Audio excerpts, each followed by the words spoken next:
Miss Phil. Yeah. I feel all spooky inside. Like... Me too, like... What's the matter? My foot fell asleep. Rich, do you suppose anybody ever felt this way before? How could they? I suppose maybe Romeo and Juliet. Maybe. Romeo, Romeo, wherefore art thou Romeo? Friends, Romans, countrymen, lend me your ears. Romeo said that? Oh, maybe it was Hamlet. Rich, What? you know what I wish? I wish Kathy could feel the way I do. About me? I'm not her type. Oh, not about you. I mean, I wish she could meet a boy. Really flip for her. Kathy? Doesn't figure. No, I know. She's just too sensible and down to earth for anything like that to happen. Poor kid. Yeah, it is a shame. Hi, Kat. We were just talking about you. What? How was the Lit Club meeting? Meeting? You did go to a meeting, remember? Oh, yes. It was wonderful. No kidding. What happened? There was a new boy there tonight. His name is Christopher Hubbard. I know Chris. He's a nice guy. Nice. He's the most handsome, wonderful, intelligent man I have ever seen.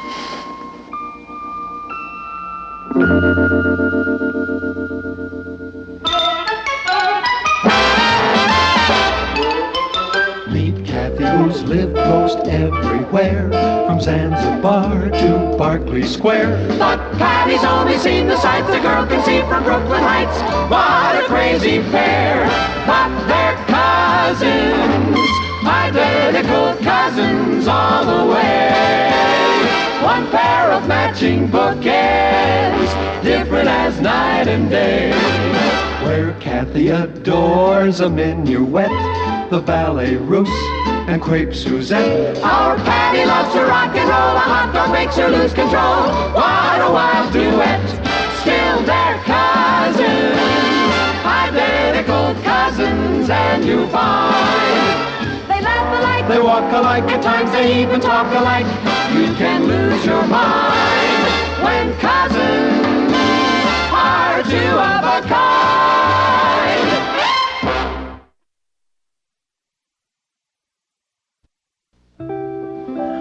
You know, Kath, I'm really dying to know. Exactly how did you and Christopher meet? Oh, we haven't actually met yet. You see, he just dropped into the Lit Club and said he'd like to join. And then he sat in the corner all evening and listened. You mean you didn't talk to him at all? How could I? You haven't been introduced. Oh, well, you're the secretary of the Lit Club. Why didn't you go and introduce yourself? Oh, no. That would have been terribly pushy. Patty, can I borrow your dictionary? Ross, how many times do I have to tell you? Knock before you come in. Come in. Now, about that dictionary. It's in the desk. You can have it. Oh, never mind. I'll get it. Thanks. Hi, Kathy. What's wrong with her? She's in love. Kathy? You're kidding. No. Who's the lucky guy? His name's Christopher Hubbard. He doesn't know she's alive. Why does she introduce herself? Oh, no. That would be terribly pushy. Kathy, it isn't that hard to make friends with a boy. You see? Even he says so. What's the trick? I mean, even Patty's got a fella. Get out. If you need any tips, Kathy, just come by. Out. I'll steer you straight. Out! Thank you, Miss Lonely Hearts. You know, for once, Mighty Mouse is right. It's your move with Chris. Patty, I can't just throw myself at him. Well, how is he going to know you like him? I don't know. I've never felt this way about a boy before. Kathy, you need help. And you're going to get it right now. Patty, you're not going to call him up. No, dear, I'm not going to call him up. And I'm not going to hire a skywriter to fly over Brooklyn Heights and spell out Kathy loves Christopher. Hi, Rich. Oh, hi, Patty. How well do you know Christopher Hubbard? Well, he's in my math class. Great! Kathy wants to meet him. I didn't say that. Just a minute. You don't want to meet him? Well, of course I do. But I don't want Christopher to think that I'm brassy and forward. Oh, no, we must keep that a deep, dark secret. Rich? Kathy does want to meet him. Only it has to be handled with great tact. Okay. Tomorrow I'll tell him my girl's got a cousin who's flipped for him. No. Rich, I think you'll have to handle it with a little bit more tact. Hey, why don't you bring him to the shake shop after school?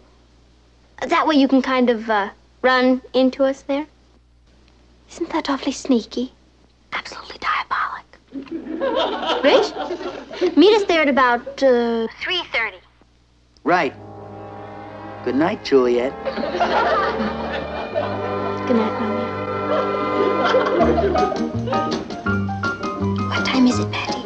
3:45. Well, I suppose I'd better go now. I have a lot of homework to do. You just sit right there. Richard's here. Is there anyone with him? Yeah. He's cute. I know. Please, Patty. Hi, what a surprise. Hi, Rich. I got here as fast as I could. Chris, say hello to my girl. Patty Lane, Christopher Hubbard. Hello, Patty. Hi. This is my cousin, Kathy Lane. How do you do? Hello. Won't you sit down? Okay, what do you have, Chris? Nothing, thanks. I can't stay long. Oh.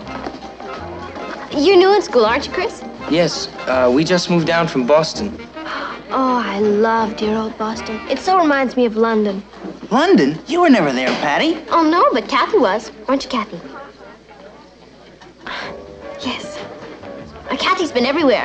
London, Paris, Madrid, Rome, Florence. Florence? I have a cousin named Florence. Her father's a Her foreign name's correspondent. Florence Lawrence. That's her name. She speaks scads of foreign languages. And she plays the piano beautifully and dances ballet. Patty. Oh, and she cooks like a dream and makes all her own clothes. Oh. What are you majoring in, Chris? English. Kathy's an English major, too. Aren't you, Kathy? Yes. Kathy writes short stories and poems. And she's secretary of the Lit Club. Yes, I know. I was at the meeting last night. Oh, were you? You know that. You cut that out. Chris, are you an author, too? Well, I've written some poetry. Really? Kathy, maybe you could arrange for Chris to read some of his poems to the Lit Club. I'd be very happy to. Thanks, but I don't like to read my stuff to people. Oh, when's the club meeting, Kath? Tuesday night. Chris, why don't you come over to our house for dinner, and then you and Kathy can go on to the club together? Patty, please. Thanks, but I can't make it. Excuse me. I have to go to the library. Oh, Kathy, you were just on your way to the library, weren't you? No, I wasn't. Nice to meet you. So long, Richard. Bye, Chris. Bye.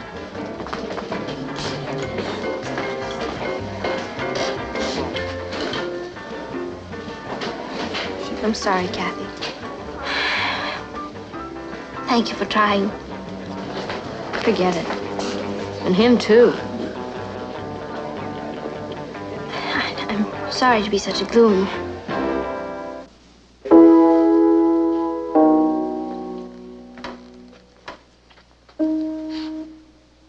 That's very pretty, Kath. If you like sad music. Kath, forgive me for butting in, but I gather there's a boy you're rather fond of, right? Well, now, you take it from me. A girl as attractive and bright as you are can have any young man that she goes after. It's very sweet of you to say so, Uncle Martin. Well, that's true. The only thing is that, Well, sometimes you have to, what's the expression? You have to come on strong. Come on strong? Well, it doesn't do any good to moon in a corner, does it? See, I think you should let this boy know that you think he's wonderful. Be open and direct. Open and direct. Absolutely. How do you think your Aunt Natalie landed me? Then you don't mind if I give you a bit of advice, Kathy? No, of course not, Aunt Natalie. Well, it's very simply this. See, men, or boys, are attracted by the unknown, the unpredictable. They are? Oh, every time. You can't go around with your heart on your sleeve. You have to be aloof and mysterious. Mysterious. Absolutely. How do you think I landed your Uncle Martin?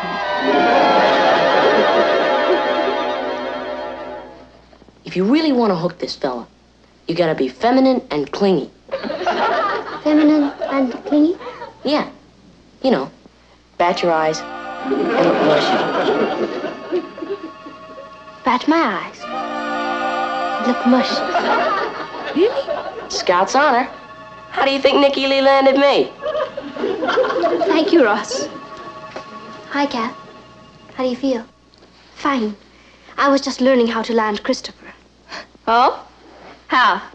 All I need do is be open and direct, aloof and mysterious, and bat my eyes. Mushy. Who said that? Uncle Martin, Aunt Natalie, and Ross, in that order. Oh, you can forget what they said. I've got the real answer. What's that? I was just watching this movie on TV, Passion's Plaything. It's all about this gorgeous French actress, Caresse Capri. She has every man in Paris at her feet. You know how she does it? How? She treats them like dogs. Like dogs? Mm-hmm. You know, mean and rotten. Caresse, you are a devil. You've lied to me, betrayed me, destroyed me. But what can I do, chérie? I adore you. Oh, but you're a poor girl. That wasn't very nice of her.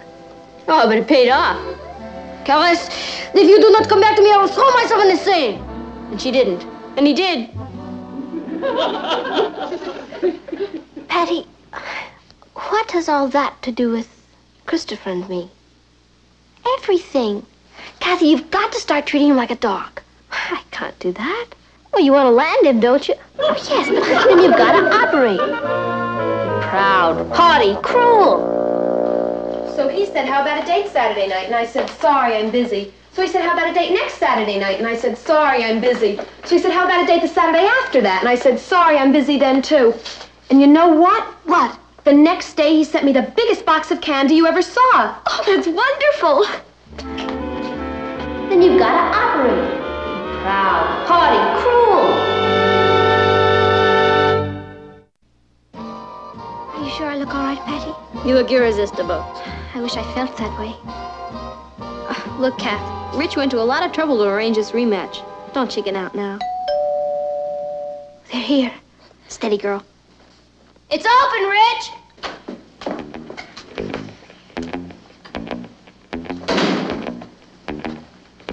Hiya, beautiful. Hiya, Kath. You remember my friend, Chris? Oh, didn't we meet the other day? Yes, in the malt shop. Oh, yes, of course. You're, Christopher Hubble. Hubbard. Oh, sorry. Would you like to come to the living room? Won't you sit down? Hey, Patty, let's see what's to eat. Oh, yeah.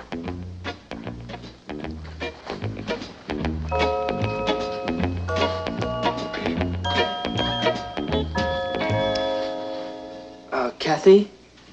Yes? About that meeting next Tuesday. Meeting? Of the Lit Club. I'll be there. Oh, how nice. And I've changed my mind. I'd like to have the club hear some of my poems. Oh, do you write verse? Yes. In fact, I brought some of my poems with me. Would you like to hear them? Why don't you just leave them on the table and I'll look at them when I have a chance. Hey! They're out of ice cream. Let's go do the shake shack bit and live a little. All right. Kathy, remember, you have to be home by 10. I do? Kathy's expecting a long-distance call from a Hollywood actor. Calls her almost every night. Yeah? Gee, I didn't know Kathy knew an actor in Hollywood. Well, shall we?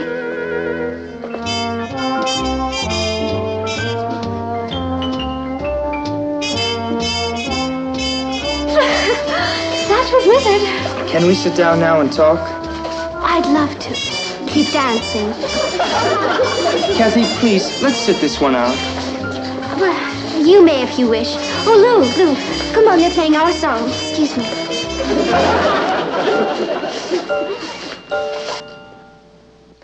Kathy, you were really terrific. Patty, how long do we have to keep this up? Until he's hopelessly in the palm of your hand. Hello? It's Chris. Gee, Chris, I'm sorry. Kathy's on the other phone. What other phone? Shh. Remember, you're talking to an actor in Hollywood. Oh, no, Betty, I can't do that. Oh, maybe you can't, but I can. Hello, Chris? Could you hold on a minute, please? Okay.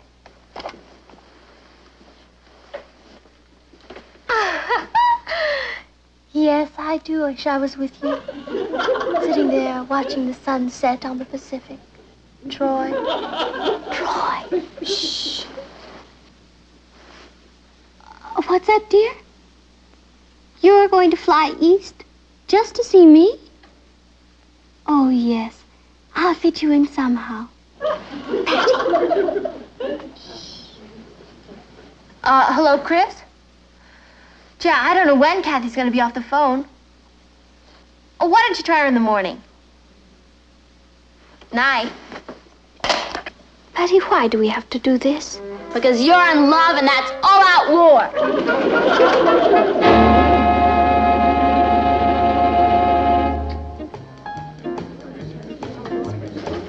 Richard, I need your help. I'm crazy about Kathy, but I don't know how to handle her. Well, what's the handle? Kathy's a nice, quiet girl.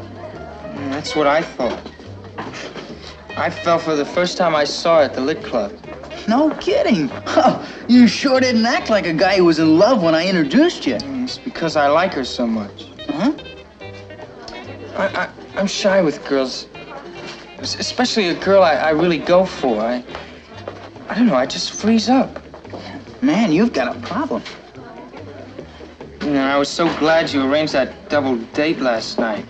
You know, I thought I could relax and start being friendly, but Kathy came on like gangbusters. Yeah, she sure acted spooky.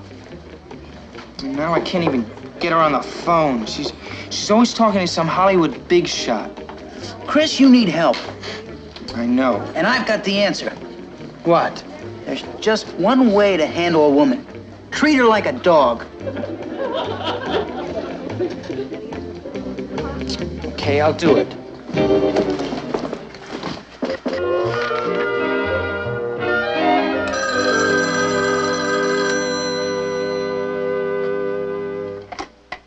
Hello? Hello, Kathy. Chris Hubbard here. Oh. Hello, Chris. Hello. I'm seeing you tonight, Kathy, see?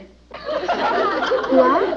We're going to that piano recital at the Art Hall, see?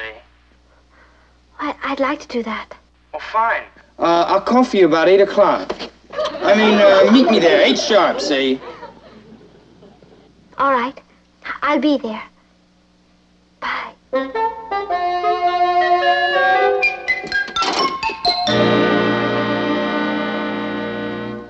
Who was that? Christopher. He invited me to a piano recital.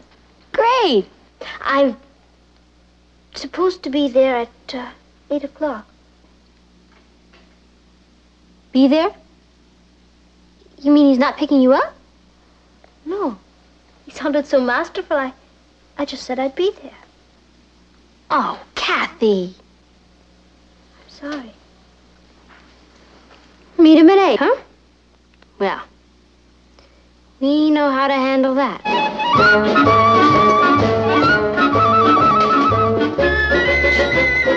Hi. Kathy! I'm here. You're 30 minutes late, though. Am I? How naughty of me. 2, please. That'll be $1.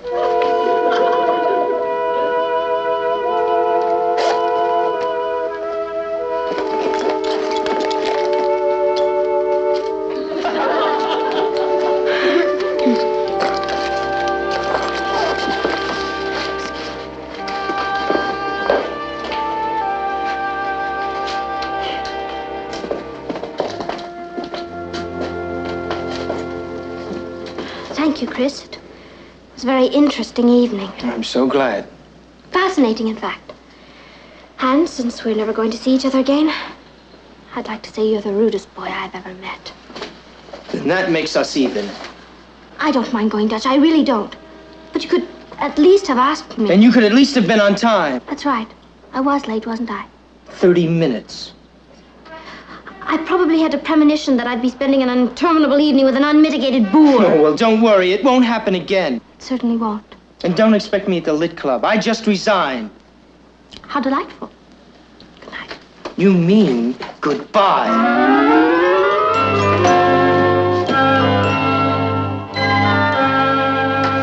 Kathy. I'm sorry. I'm sorry. I should Please. never. I'm not really like that.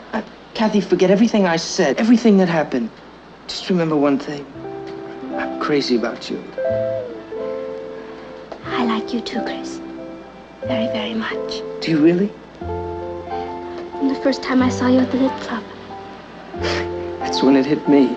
Oh, darn. What kind of a nut was I to have listened to Richard?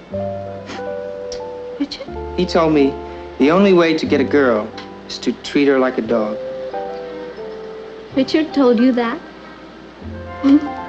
What's so funny? Patty told me that that was the only way to get a boy. And all the time, you were... Well, I better go. Good night, Kat. Good night, Chris. I'll see you tomorrow.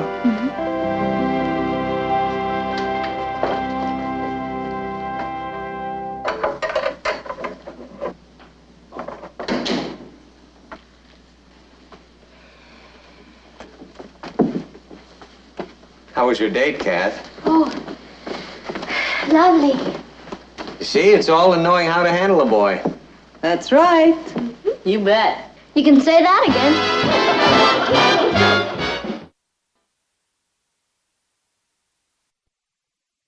I ordered the shakes extra thick. Good. Thank you.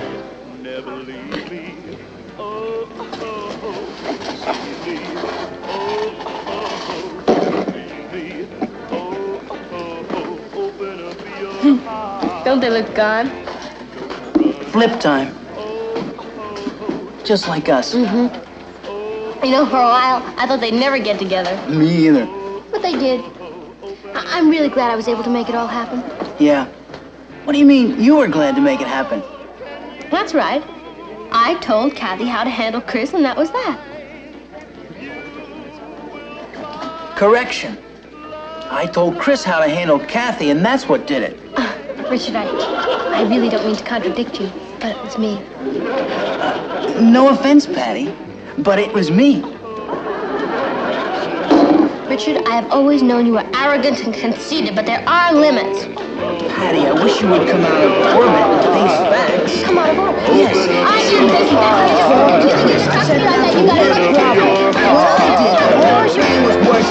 you fine, right? And I...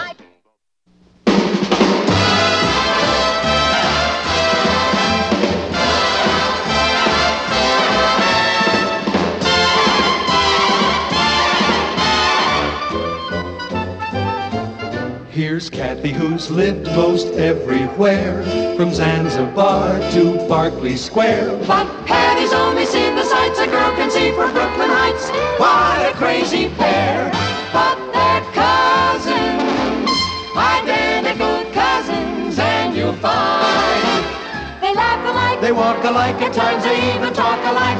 You can lose your mind when cousins are two of a kind.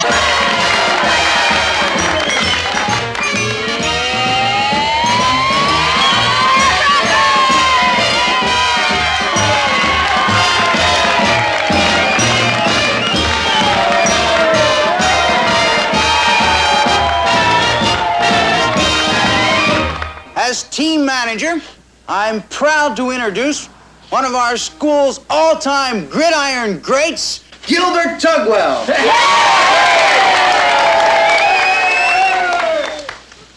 Mr. Tugwell has gone on to win his letter in the game of life, but he still recalls the days when he captained our undefeated team of 1917. That's 1937. Right. 1937, that is. All right, gang. Mr. Gilbert T. for touchdown, Tugwell.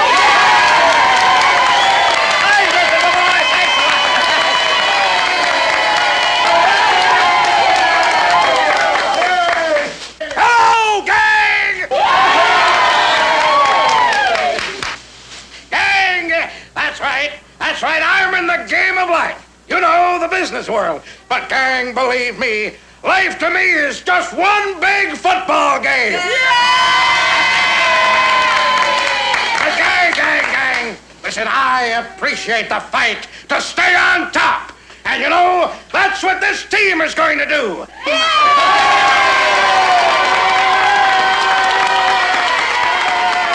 gang, now I say to you, in the immortal words of old Coach Hanson, hit 'em high, hit 'em low, hit 'em hard, and Go, go, go! yeah, go, go, go!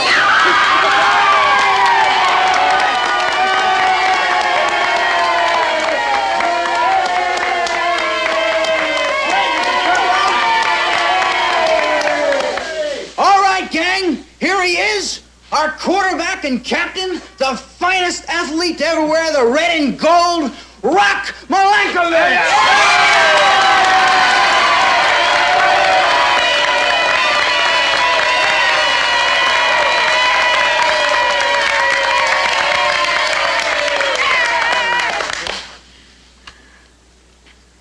Hi.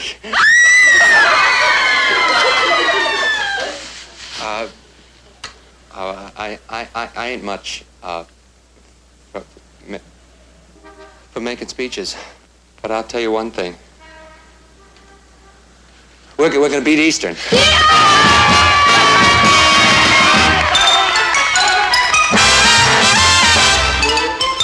Meet Kathy, who's lived most everywhere, from Zanzibar to Berkeley Square. But Patty's only seen the sights a girl can see from Brooklyn Heights. What a crazy pair, but they're cousins, identical cousins all the way. One pair of matching bookends, different as night and day. Where Kathy adores a minuet, the ballet russe, and crepe Suzette. Our Patty loves to rock and roll, a hot dog makes her lose control. What a wild duet, still they're cousins, identical cousins, and you find they laugh alike, they walk alike, at times they even talk alike. You can lose your mind when cousins are two of a kind.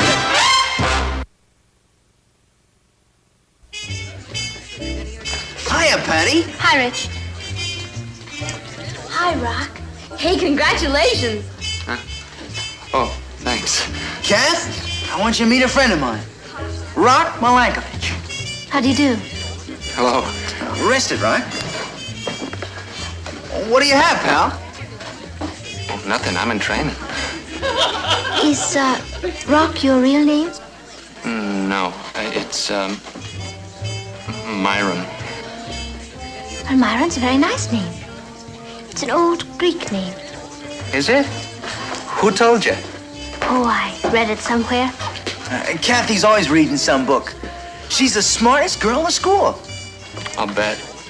Rock, you were absolutely sensational Saturday. When you came out of that T formation and threw that lateral, that blocking... Did you see the game? No, I'm afraid not. Oh. Would you like to be my guest at the game next Saturday? That's very nice of you, but I really don't know anything about football. That's our cast. If you were to ask her to a chess match... I can't even play checkers. Rock, level with me. How does it look for Saturday? Do you think we'll beat Central? Defensively, of course, I know they're very strong. But our team has such spirit and drive. We'll clobber them. But I ask myself, what good is it?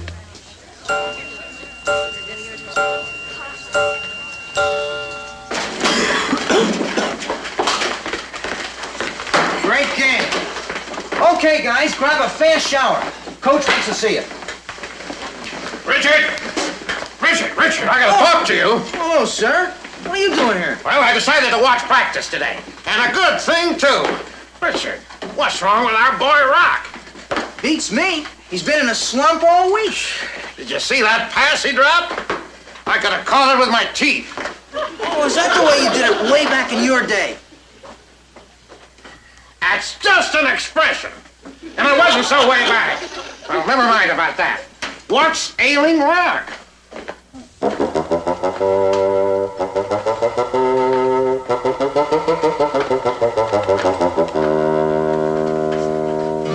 How you feeling, Rocco boy? Oh, fine. You see? I told you can't get through to him. Well, naturally. What's needed is someone with tact and understanding. Okay, but who do we get?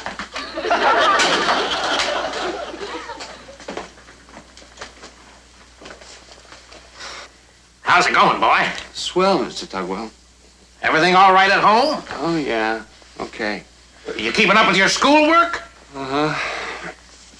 Rock, boy, you can level with me. What's bothering you, boy? Nothing, Mr. Tugwell. Rock, I'm talking to you as if I were your own father. Yeah. You even yell like him. Excuse me, sir. I gotta go shower. I told you. There's no getting through.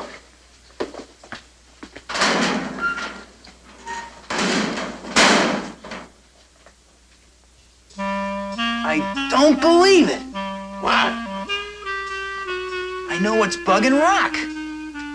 Look. Hey, that's Kathy Lane. Rock must have clipped this picture out of the class book. He's in love with her. Hey, our troubles are over. Go call Kathy up and tell her the good news. I don't think it's that simple, sir. I don't think Rock is Kathy's type. What do you mean, not her type? A boy who can take out 3 men with 1 block? Kathy just doesn't dig football. Don't be ridiculous. Go on over and straighten her out. Okay, I'll try, but I'm telling you, Kathy just doesn't care about football. And talk some sense into her. Tell her that she's got to start being nice to Rock, or else. Or else what? Or else we could lose every game this season. I'm sure Rock is a very nice boy. Take my word for it, Kath. He's a prince. But he just isn't my type. Kathy, nobody's asking you to marry Rock. We just want you to date him for a little while. Yeah, just till the end of the season. And suddenly drop him? That wouldn't be very nice. Well, you never know. You might get to like him. Patty, I wouldn't even know what to talk to him about. All he cares for is football. And you don't know anything about football. Okay, I'll teach you. Look, there are 11 guys on a team. Most girls and they would be plant a big field proud with to white go out stripes with all Rock. over it. And the main idea is to get as many You'd be the touchdowns as envy of the possible, whole either by throwing a team. forward pass or running with the ball. Patty, Richard, please listen to me. I'm not trying to be difficult.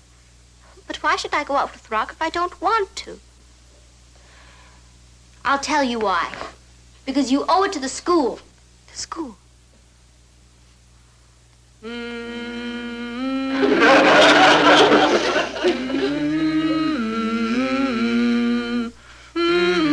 Kathy, Rock on our team. This could be the most glorious year in the history of Brooklyn Heights High. Brooklyn Heights, my Because Brooklyn Heights Heights isn't just classrooms, books, and homework. It's a spirit, a bond, a sacred flame that is burning right now in all our classrooms. I mean, in our hearts. And right now, Kathy, you are the keeper of the flame. Are you going to nourish and cherish it, or are you going to let it go out and turn to bitter ashes in your mouth? Brooklyn Heights, My Brooklyn Heights, Brooklyn Heights, my Brooklyn Heights. Oh, hello, Rock. Hi. Here. For you. Oh, thank you. Oh, they're beautiful, but you shouldn't have. Oh, it's okay. My uncle's an undertaker. Oh. Shall we go inside? Oh, thank you very much for the football tickets yesterday. Oh, did you have a good time?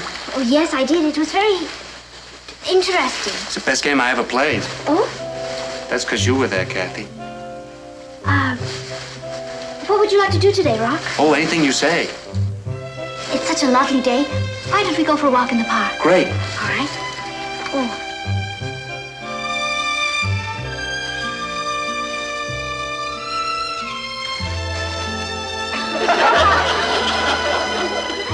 And perhaps we could stop at the museum. What for? Well, they're having a new exhibit of a collection of sculpture. Oh, sounds swell. Do you really want to go? With you, I go anywhere.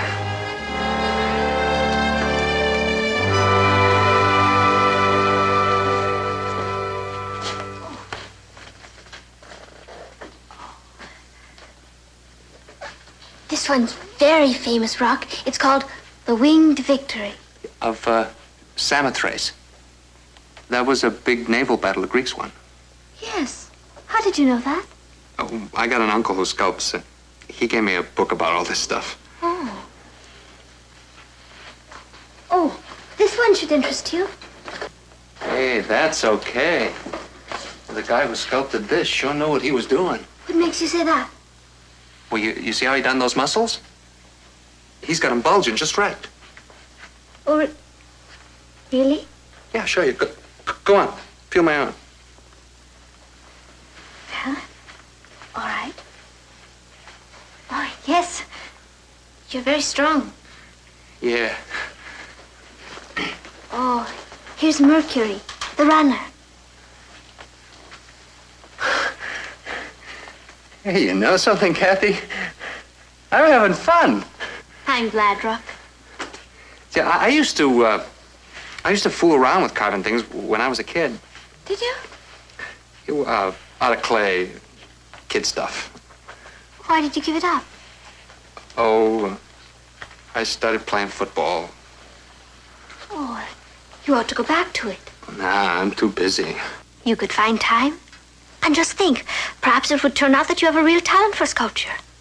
You know, my uncle said I was pretty good. I'm sure you were.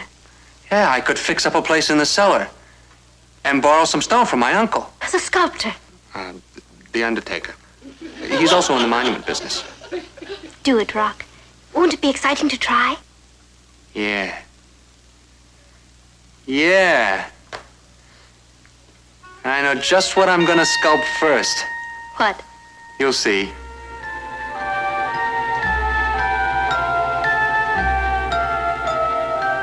Kathy, it's you.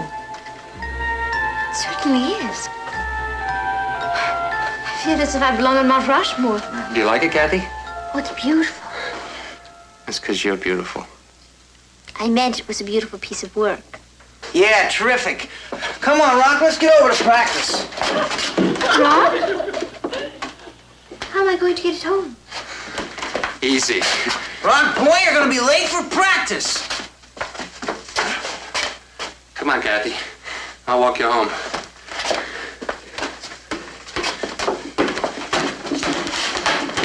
You know something? I think we have an ex-football player on our hands. Gang, I'm here today because this is it. Your final practice. On Saturday, you meet Bronx High for the big one. Now, Rock, I know that we can count on you. Rock? Tugwell. Oh. Well, good luck, eh? Get out there and drive, drive, drive!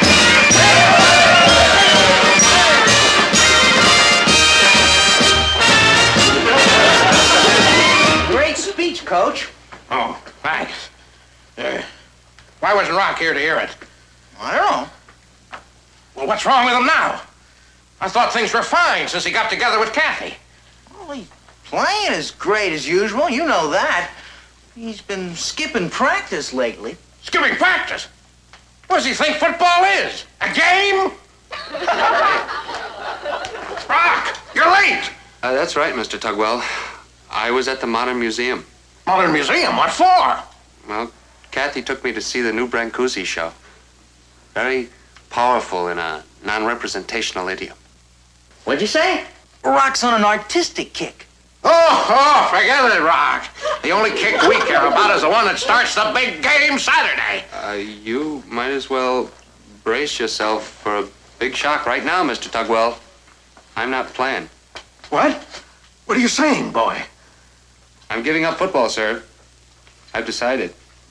It's interfering with my career. Well, football is your career, boy. No longer, sir.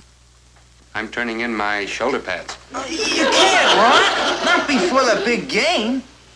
Richard, here's my notebook with all the play signals. I no longer have any use for it. No. Rock, boy, where's your school spirit? Oh, I haven't lost that, Mr. Tugwell. But it's just like Kathy says. The finest thing I can do for Brooklyn Heights High is to become a great sculptor. No, you listen to me, boy! You're getting excited about all this, Mr. Tugwell. I wish I could be out there with the other chaps on the playing field on Saturday, but my mind's made up. Oh, Rock, wait! There must be 500 girls in this school. Why does he have to fall in love with a culture nut? This way, Mr. Tugwell. And Natalie, and Martin, I want to work with you. Oh, good evening, Gilbert. Richard. Oh, sit down, both of you. Thanks. Here, Mr. Tugwell. I'll get some coffee.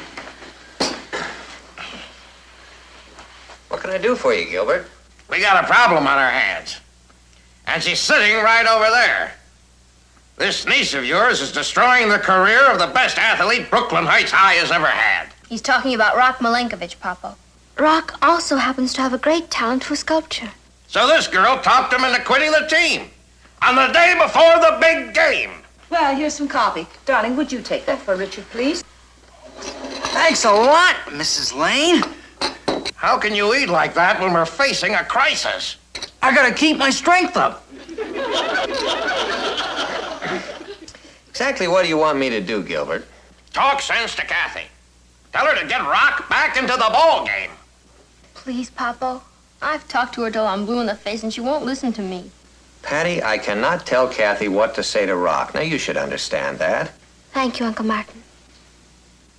But without Rock, we'll be clobbered. Well, I hope not, Gilbert. But if the boy prefers art to football... Look, I've got nothing against art. Didn't I pay for that statue of old Coach Hansen? So you did. Well, I appreciate how you feel about it, Gilbert.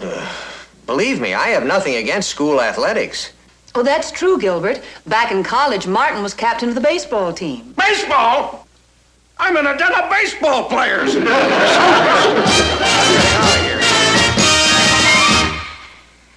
Richard, the time is now 1 minute to midnight. You're fast. It's only 7:30. That's just an expression. Somehow we have got to get through to Rock. How? He'll only listen to Kathy. Yeah, I know. He's coming over later. That means he's probably still home in his workshop creating. So? So? Pick up that phone and dial Beachview 23598. Okay.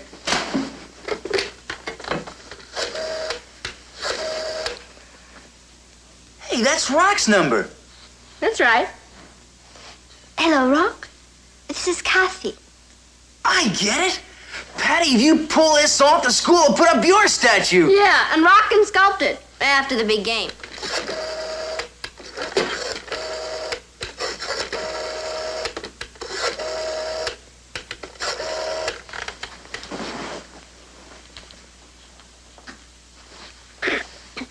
Hello, Rock?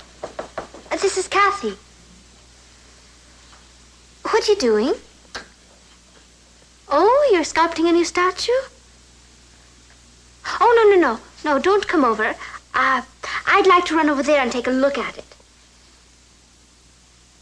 See you then.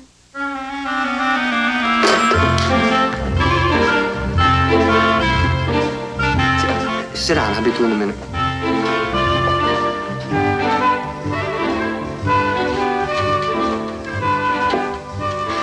I passed the gym on my way over here tonight. They were having a big pep rally before the game tomorrow. Oh, are they? Yes. Rock, you can be frank with me. Deep down inside, don't you really wish you were playing in that game tomorrow? Oh, yeah, I do. Kind of. But it's like you said, Kathy. I'm an artist now. Don't you think you're avoiding a moment of truth? Well, an artist just can't create. He has to experience.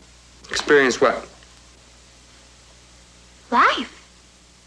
Eat, sleep, fall in love. Play football. I already had that experience. True.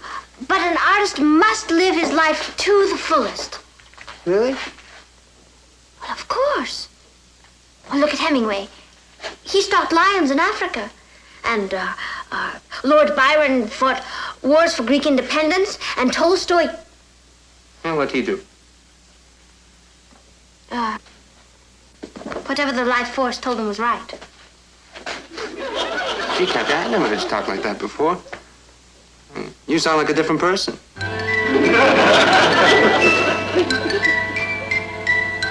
I just want you to pull through yourself.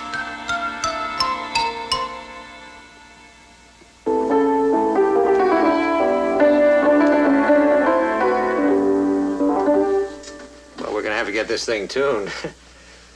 Say, it's almost 9 o'clock. I thought you said Rock was coming over. Oh, you know artists. He's probably lost in his work. Well, why don't you call him up? I was thinking I might take a walk over there. I have a better idea. I'll drive you. Would you? Why not? I'd like to see some of his work myself. All right. Let's go through it again. Again. 11, 78, 44, 22. This starts out as a run to the left, I fake it to the halfback, and I get it to the fullback. Good. 31, 39, 55, 74. Hey! I fake and then run. Starts out as a fake and run, and then I fade back for a long pass. And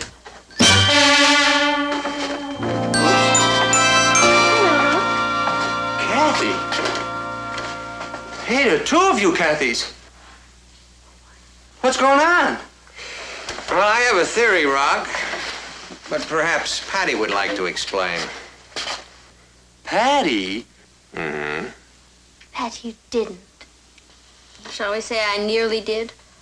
Is that all you have to say? I did it for the old school. I wanted to see us win. It's a far, far better thing I do than I've ever done before. Oh, boy, am I ever sorry I did it. Are you beginning to find the game How about that exciting, running Kathy? mate? When Rock got away and the three guys almost had him and he still made it?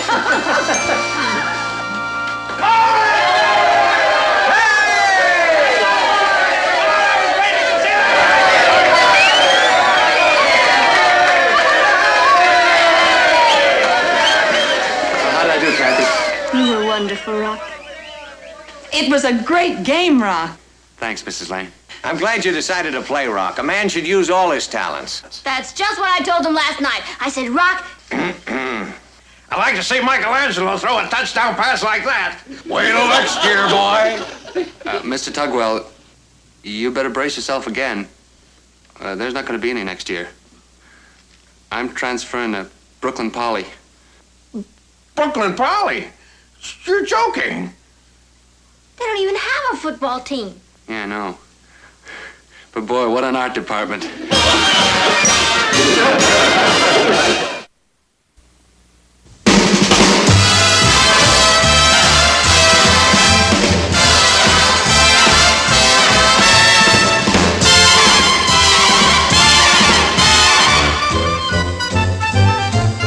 Here's Kathy, who's lived most everywhere, from Zanzibar to Berkeley Square. But Patty's only seen the sights a girl can see from Brooklyn Heights.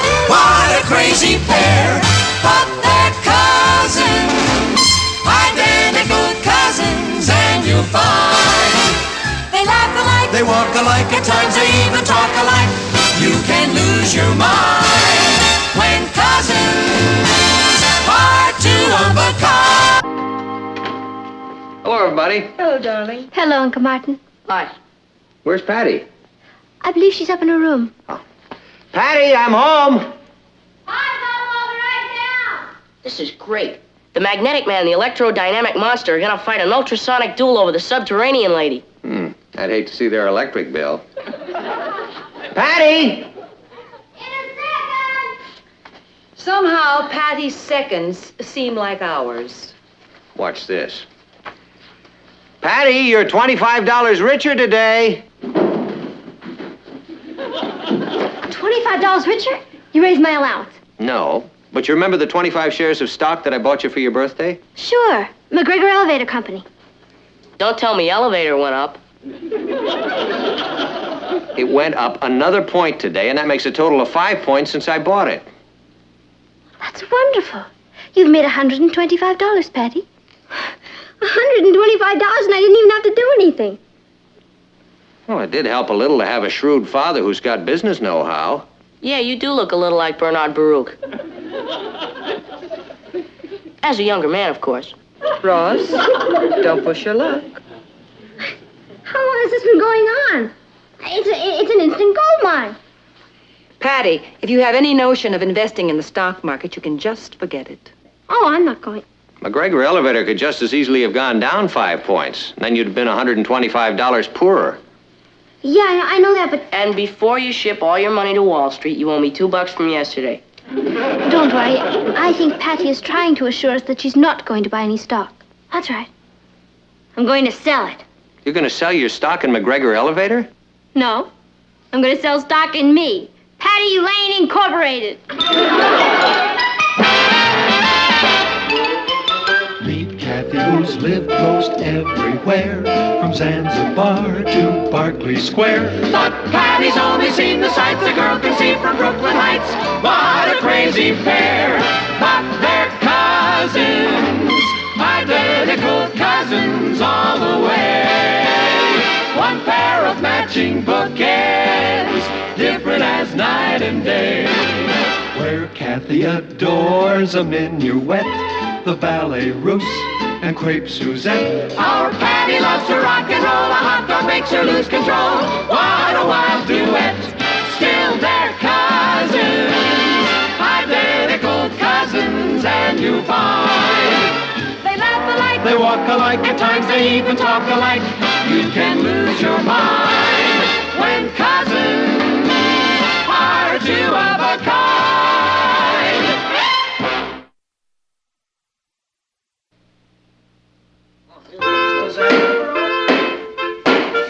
The meeting of the Board of Directors of Patty Lane Incorporated will now come to order. The secretary will please read the minutes of the last meeting.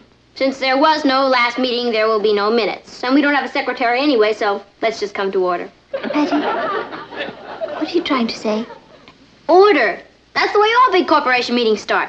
Look, Patty, how can we be a board of directors when we don't even know what we're directing? Well, I'm coming to that. I am capitalizing Patty Lane Incorporated at 200 shares of stock. How much a share? $1. Just think, for $5, you can get in on the ground floor of a financial empire. Something tells me if we get in on the ground floor, we're going to get off at the basement. 99 shares will be for sale to the public, and I will retain 101 shares. Where are you going to get enough money to pay for all that stock? I don't need any money to pay for it.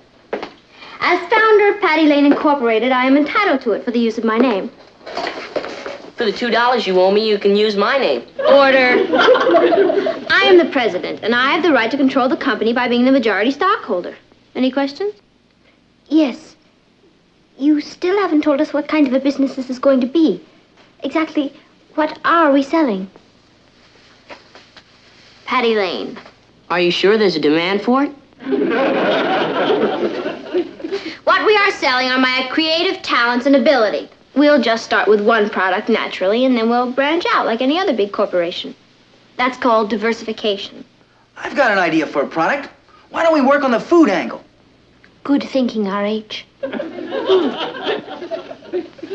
Habit forming. Gets used up quickly. Very good. Now let's see. Teenagers make up a big part of the buying public. What foods do teenagers like best? Pizzas. Pizza. Mama Patty's Pizzas.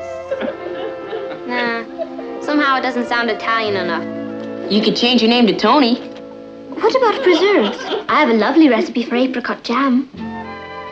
Mother Patty's preserves. Yeah, I like that. And what teenager doesn't like apricot jam? My favorite, strawberry. All right, we'll vote on it. All those in favor of apricot jam, say aye. Aye! Aye. I'll stick with strawberry. Overruled. Motion is carried. You are now going to see financial history being made. Patty Lane Incorporated. We are now on the big board. Good. Can we leave? The proper procedure in a corporation meeting is to move that we adjourn. Okay. Can we adjourn and then leave? No. We have one more piece of business on the agenda. As members of the board of directors, you should show your faith in the company by becoming stockholders yourselves. Kathy? Oh, I think I could manage 5. Ah, very good. Richard? 3, I guess. 3? That's all the faith you've got? No, that's all the money I've got. All right. I'll put you down for 5, and you can give me the other $2 when you get your allowance. Ross? Put me down for 2, and then you can pay for it with the $2 you owe me. Okay. That's 12 down and 87 to go. Okay. Now get out there and S-E-L-L. Sell, sell, sell! And the stock only costs $1 today. But next week it could be worth $1.50, $1.75, $2, who knows? I'll buy 2 shares. I've always wanted to be a speculator. 2 shares, Maggie. And believe me, you won't be sorry. Put me down for 3. All I've got to lose is my life savings. Bruce, 3. The same for me. It's only money. I'll take 2, but I'll have to go without lunches this week. Oh, don't worry about that. With the money you make from this investment, you'll be able to have your lunches catered. So how many shares of this blue chip stock do you want to start out with? 15, 20, 25? I never thought Patty would go through with this. You gotta give her credit. 30, 35? Kathy's apricot jam is delicious. You said it. Can I put you down for 40 then? It'll be valuable experience for the kids. Give them a good background in economics. 45? Imagine, Patty, a corporation. 50. Do I hear 50?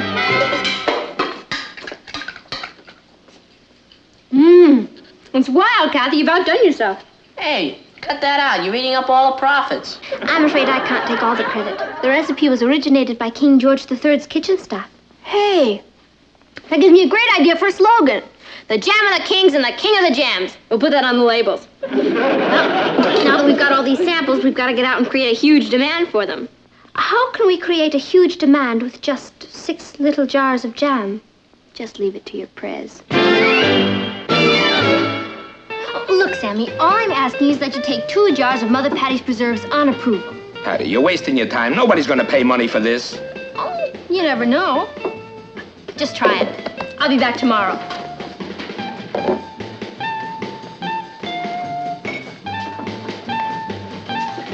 Hi, Sam. I'll have a strawberry delight with pistachio and cherry. Speaking of gourmet food, is this Mother Patty's preserves I see? Yes, but she's going to pick them up tomorrow. I'll take all you've got. You'll take them? You mean you'll buy them? All you can get.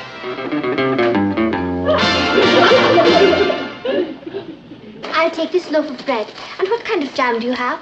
Oh, we have a special on grape jam, 2 for $1. What's that jam everyone's been talking about? Oh, my grape jam, 2 for $1. No, Mother somebody's... Oh, there it is. Mother Patty's preserves. I'll take all you've got. All right. All right, make it an even dollar. Thank you. help you? My mother sent me for some Mother Patty's preserves. Sorry, we're fresh out.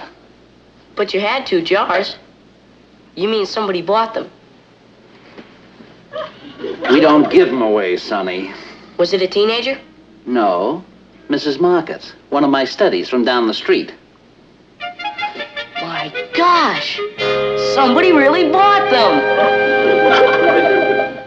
Boy, Patty, you're sure climbing. I wouldn't be surprised if we declared our first dividend before long. Here, I just bought these from the Gypsy Tea Room. Yeah, I know. They just called in their order for a dozen more. Oh, and the delicatessen wants 2 dozen. Business is booming.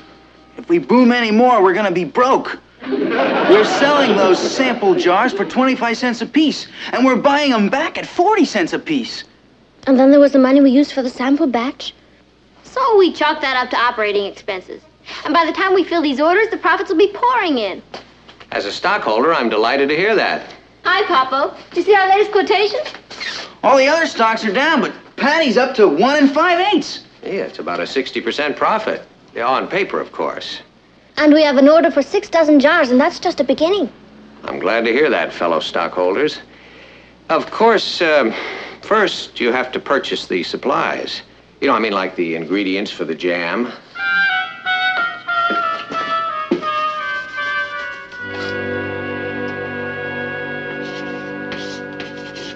And the jars.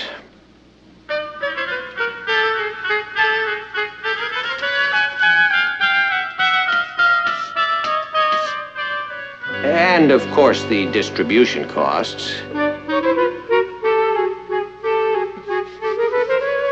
Not to mention the overhead.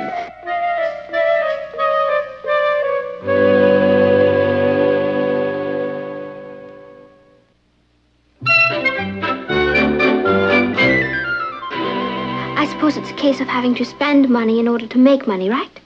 Wrong. If we're shrewd, we don't have to spend money. But how could... Please, girls, be careful how you handle the merchandise. Mr. Fleming? Yes? What can I do for you? Oh, what can we do for you? I am Patty Lane, president of Patty Lane Incorporated, and this is one of my directors, Kathy Lane. How do you do? Mr. Fleming, this is your lucky day.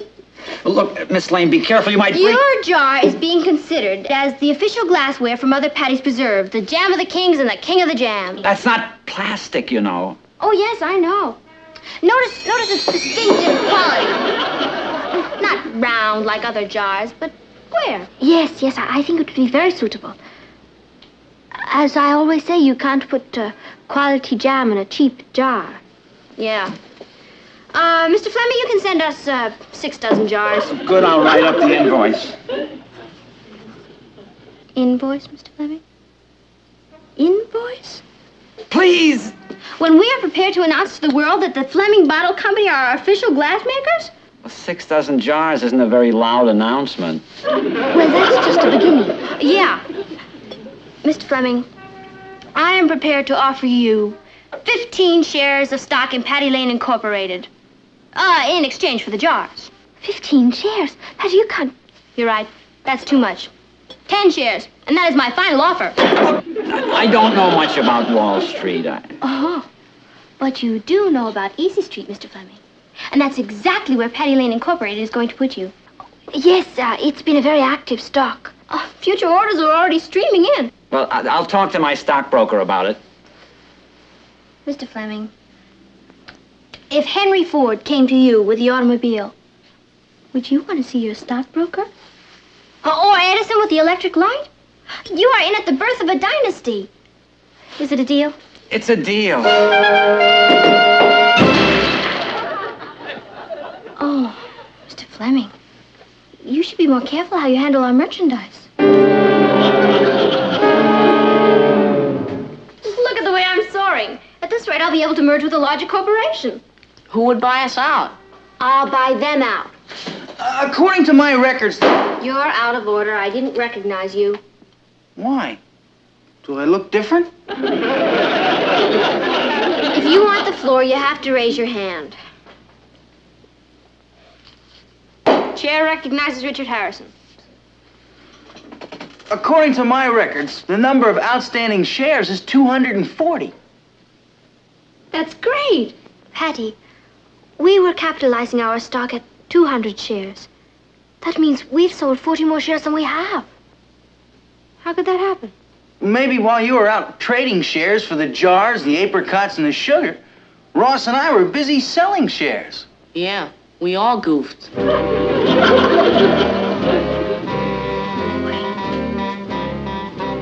240 shares. What do you think? I think we're all under arrest. Hello? Anybody home? Hi. Hello, darling. What are you all dressed up for? Oh, you're taking me out to dinner. I am. Oh, the kitchen is out of bounds for me. See, Mother Patty has gone into preserve production. That I've got to see. Hi, Papa. Come to watch the wheels of industry turning? I'm very impressed. I think we're really quite well organized. Say, did you manage to work out your surplus stock problem? Uh-huh. I decided to give up 40 of my shares, and then it balances out okay. Good. Good. I'm glad to see you worked it out in such an unselfish manner. Oh, I didn't mind. I still have 61 shares, and that's more than anybody else. Now I know why you're known as the she-wolf of Wall Street. Well, I'll see you later. We'd better get started, Patty. The jam takes an hour to cook. A whole hour? Can't we do it any faster than that? Not when you use dried apricots. Oh, this is supposed to be a modern corporation. We have to be efficient. It still has to cook an hour. Not if you use a pressure cooker. Oh, my recipe doesn't say anything about... Of course not. That was hundreds of years ago. They didn't even have pressure cookers. Well, I've never made it any other way before. Oh, well, you're going to now. This is the space age. Here's Mom's. I'll go over and get some more from some of the other stockholders.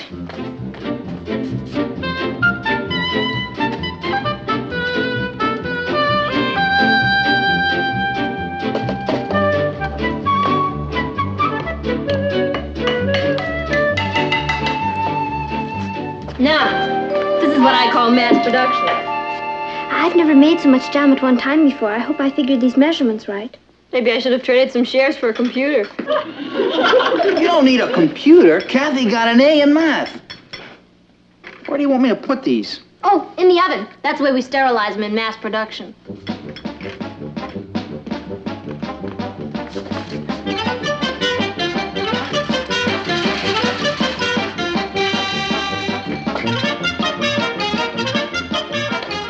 Aren't you filling them a little too high?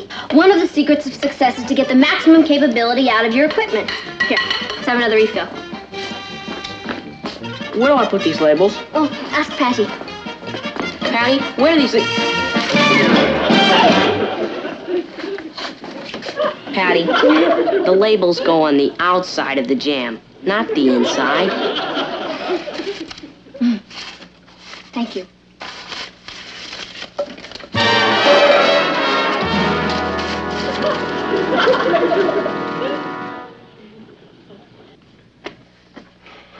Isn't it time for the jam to be done?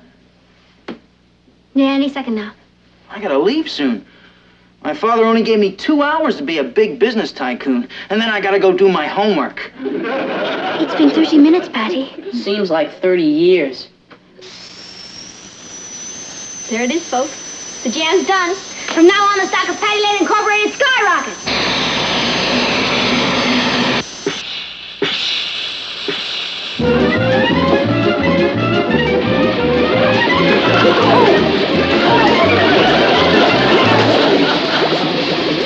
It's skyrocketed, all right. Oh, welcome to the 4th of July. Our mass production is a mass mess. Oh, you better clean it up before your mother and father get back. How are we gonna fill our orders?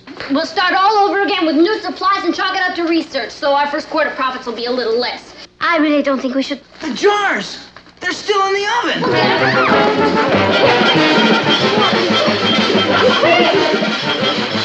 Quick, put her in the water, quick! Oh, Patty, don't put them in cold water.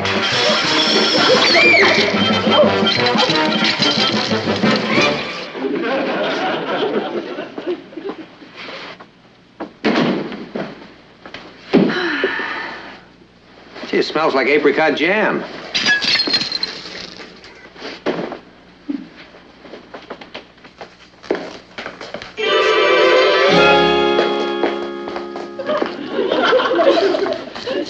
What happened?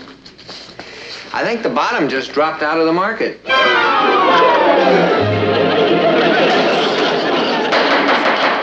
The meeting is now called to order. Okay, let's face the facts. We had a couple of setbacks, right? Right. And we've wasted all our supplies, right? Right. And we can't fill our orders, right? Right. But are we licked? Right. Come on now. There's an old saying in big business. If at first you don't succeed... Cry, cry again. Can you be serious? We can start over. Oh, come on. Oh. Patty, sometimes it's wiser to give up. I'm not giving up. We know how we've made our mistakes, and the next time we'll avoid them. Look, we ought to take our losses and dissolve right now. Patty, that's the way we all feel. Well, it doesn't matter how you all feel. I'm the president, and I move we resume operations. We say no, and we outvote you. How can you? I'm the majority stockholder. You have more shares than anyone else, but you don't have more shares than everyone else combined. Well, how can you be combined? All the stockholders aren't here. We have signed proxies from all the other kids. I mean, all the other stockholders. And they're all in favor of dissolving the corporation.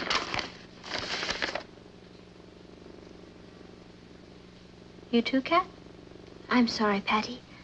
But it's for your own good. Ross? I'm sorry, sis. So, you deliberately went behind my back to urge people to betray me? To undermine Patty Lane Incorporated? We knew you'd want to pick up the pieces, and it's hopeless.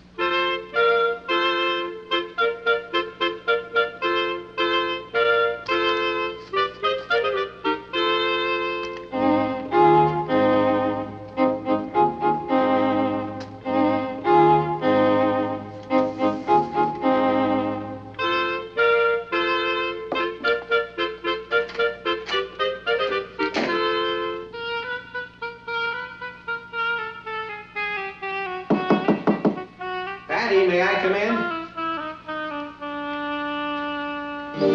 I guess so. You outvote me anyway.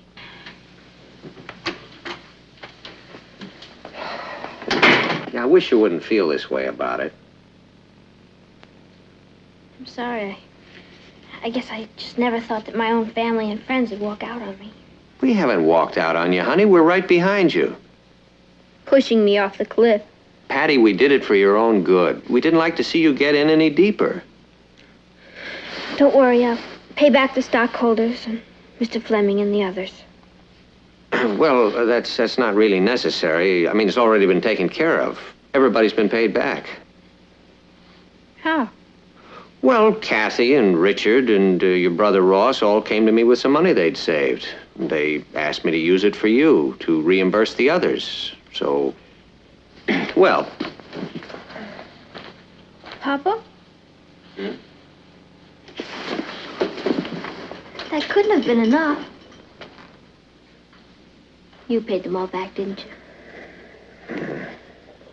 Said you weren't going to bail me out again, but you did. Honey, if you learn something from it, we'll put it down to the cost of your education. And it's worth it. Thanks, Papa. Besides, I thought it was a wonderful idea. You just got a little overambitious. I'll make it up to you. I'll pay you back every penny, even if it takes forever. Even if I have to work for it. How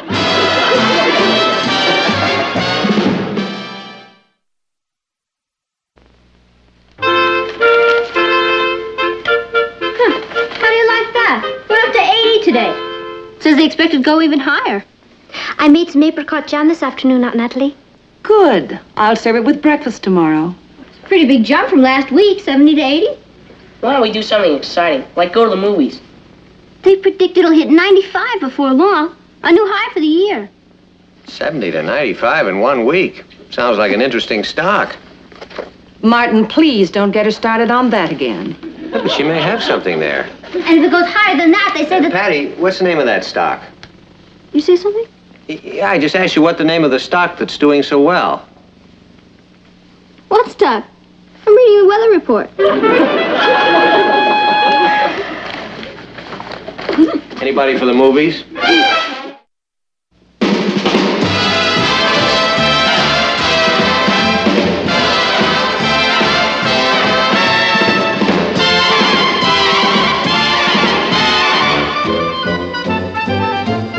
here's Kathy, who's lived most everywhere, from Zanzibar to Berkeley Square. But Patty's only seen the sights a girl can see from Brooklyn Heights.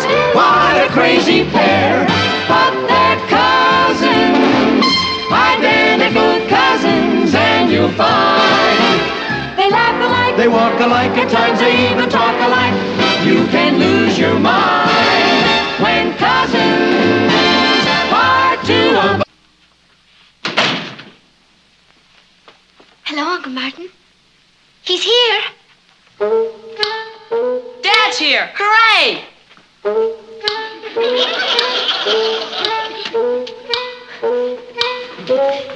Hi, Papa. You're here. Yes, that seems to be the general consensus. Yeah, I feel like I've walked into the middle of a reception committee for the Beatles. Now, what's going on? We couldn't wait for you to get home. Patty got an invitation to a school dance on the 25th. Well, congratulations. It's formal. I see. That means you need a new dress. How do the fathers get along who aren't multimillionaires like me? You wanted to look beautiful, don't you? Well, of course I want her to look beautiful, but every time I turn around, we're buying her a new dress. This is a very special dance, Uncle Martin. Name one that isn't, Kath. Papa, do you remember you once told me that you always wanted us to be able to really communicate? And if I ever wanted something badly and you turned me down, that I should say to you, it's important to me? Yes? It's important to me. Okay, honey, you got it. Thanks, Papa. Now tell me about this great dance. Oh, it's just about the biggest event of the year. You invite your best fella. She'll be staying out real late. And I mean real late. Oh, how late? Oh, maybe till 1 or 2 in the morning. 1 or 2 in the morning? Did you approve of that? In this case, yes. Well, yeah, I suppose it's all right if you're chaperoned. Oh, there won't be any chaperones.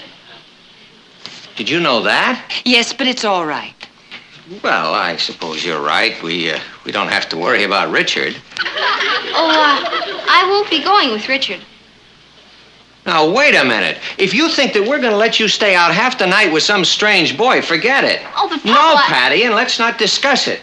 We just stopped communicating. And I'm not going to change my mind. But I've known him all my life. He's reliable and handsome and intelligent.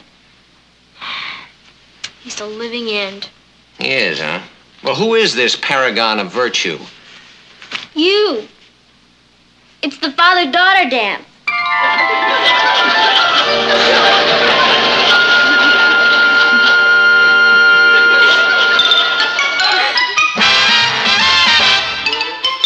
Meet Kathy, who's lived most everywhere, from Zanzibar to Berkeley Square. But Patty's only seen the sights a girl can see from Brooklyn Heights. What a crazy pair! But they're cousins, identical cousins all the way. One pair of matching bookends, different as night and day. Where Kathy adores a minuet, the ballet russe, and crepe Suzette. Our Patty loves to rock and roll, a hot dog makes her lose control. What a wild duet, still they're cousins, identical cousins, and you find they laugh alike, They walk alike, at times they even talk alike. You can lose your mind when cousins are two of a kind.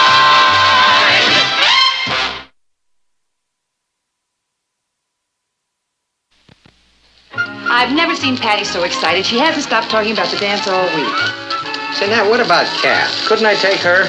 Well, I suggested it to her, but she said she wants it to be Patty's night. Kathy has her own date. Gee, you know, it is a kind of a thrill having a daughter old enough to take to a dance. Why, you'll be the handsomest couple there. Those steaks smell great. Yeah, they're almost ready. Hey, what's that for? I'm just proud of you. You mean because I make such great steaks? Because you're such a wonderful father. Uh-huh. You know, a lot of fathers in the class aren't even coming to the dance. Why not? Oh, they're too busy. Guess they don't know how much it means to the kids. Maybe they really can't make it, Patty. Well, I feel sorry for them. I can't wait to do the Holly Golly with you. The Holly Golly? Yeah. I'm not as young as I look. Oh, come on, it's easy. I'll teach it to you. Come on, Papa. I better get this out of Oh, wait a here. minute.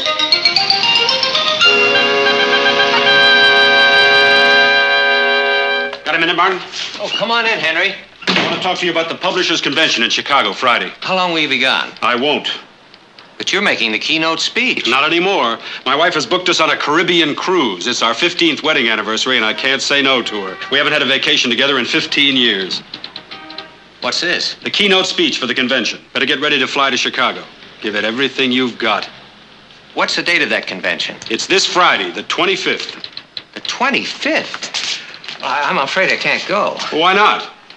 Well, you see, there's this father-daughter dance at Patty's school, and I promised her You that can take her out dancing some other time. I'll have Miss Harvey book you on the noon plane. Yeah, but Henry... Yes? Well, it would really be better if you could get somebody else to go. Now, Al Marcus is very good at making If I wanted speeches. Al Marcus to go, I would have sent Al Marcus. This is very important for the Chronicle. And it won't do you any harm, either.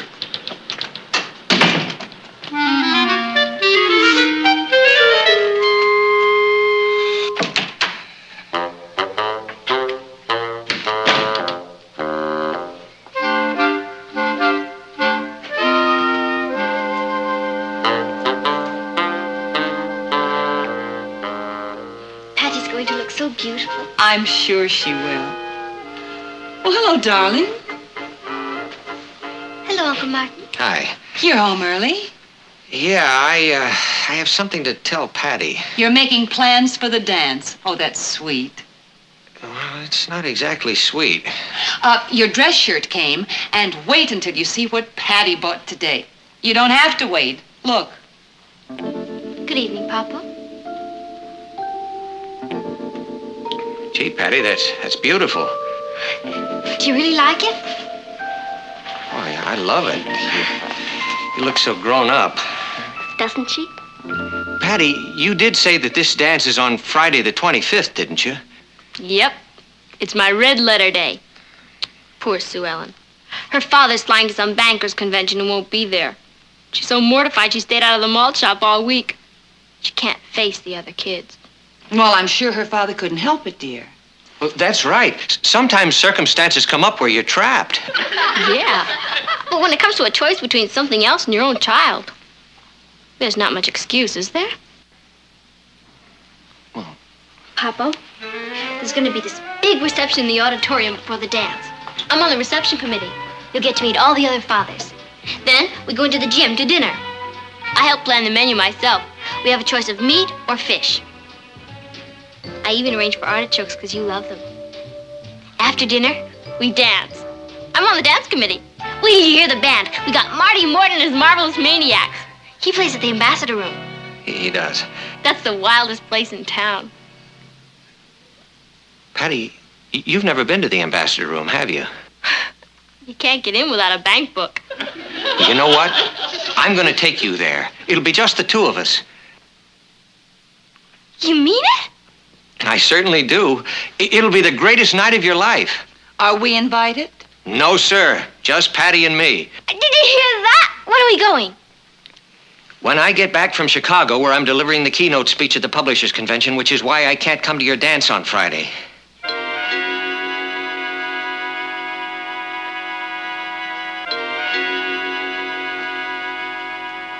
Oh, Martin. You see, it just came up this afternoon, and I tried to talk Anderson out of it, but I couldn't. Now, don't worry, Patty. I'll make it up to you. We'll go to the Ambassador Room, and we'll dance. I don't want to go to the Ambassador Room. Well, please understand, honey. I do understand. Excuse me. I'll go talk to her. Oh, Martin. Well, I hated to do that to her, but I can't help it. This dance is such a big thing to her. Well, the trip is a pretty big thing, too. I mean, actually, it's quite an honor having Anderson ask me to take his place. Congratulations. Boy, I wish everybody would stop treating my work as though it were some kind of a hobby. It does pay our bills, and I can't jeopardize my job to go to a dance. Of course not. Excuse me.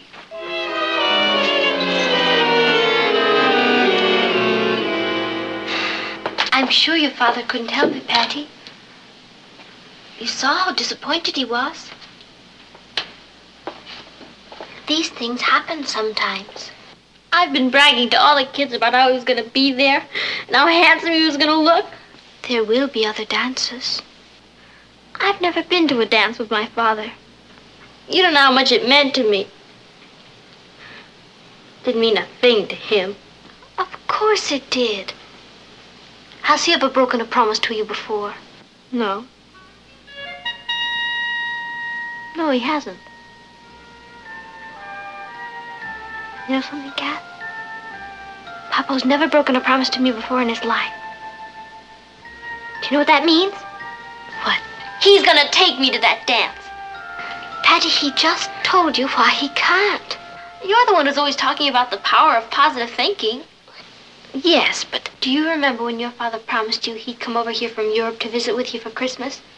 And everybody said he couldn't get here? But you knew he would? Yes. You never gave up. You believed in it, and it happened. Patty, all it takes is a little faith. If I can't have faith in my own father, who can I have faith in? I've got to go apologize to Papo. Good luck.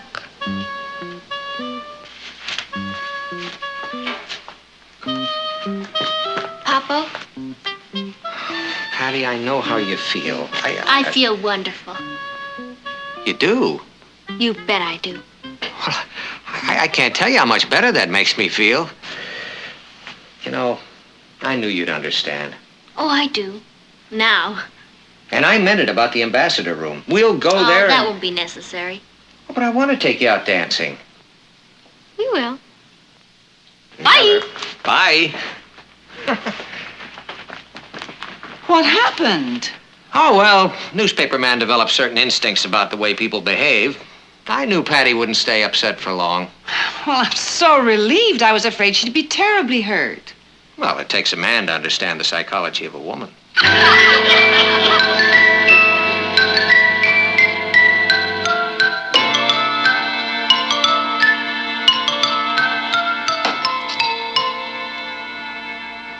Bullseye! That's another game. That's $10,000 you owe me. Try for double or nothing? Are you sure you're not using a crooked dartboard? Your father's leaving. Do you want to say goodbye? Oh, sure. Patty, promise me you won't get upset. What's there to get upset about? He's not leaving. Because I positively know that my father is taking me to the father-daughter dance tonight.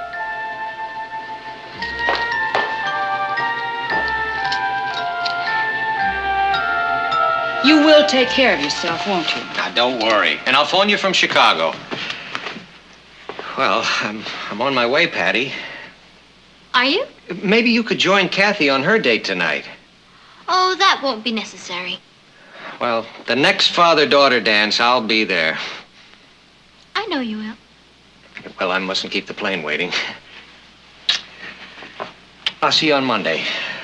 Bye. Bye. Bye, Martin.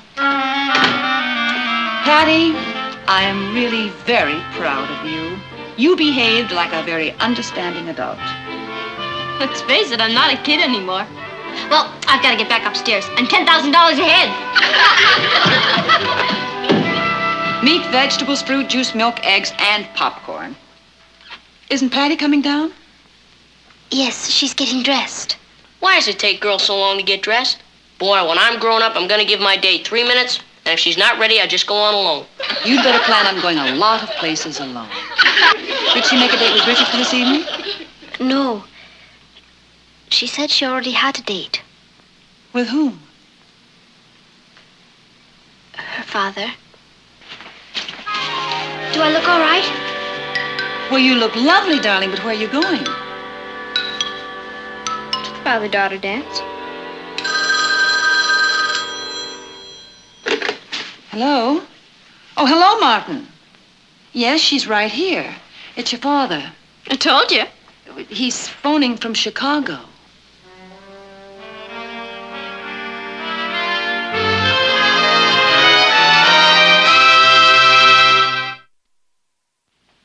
It's really been bad, huh? Patty hasn't talked to anyone since Friday night. I don't understand it. When I left, she was so cheerful. She kept waiting for fate to step in and send you to that dance with her. Hello, darling. Good evening, Father. Well, I'm back. How are you? Just fine. Thank you. The convention went very well. I was the hit of the evening. You remember what I promised you about the ambassador room? Well, next Friday night, you and I... Thank you, but I'd rather not. Why not, Patty? Well, you see, I've talked to some of the kids who've been there, and they say it's a big drag, and I don't think you'd like it very much. I'd simply hate it. Thank you anyway, Father. If you'll excuse me, I have an awful lot of homework to do.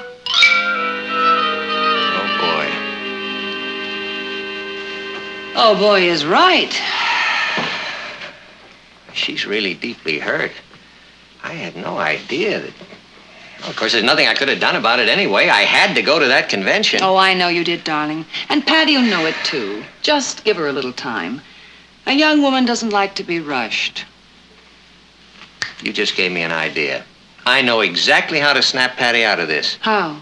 Well, it's the oldest technique in the world, but it always works.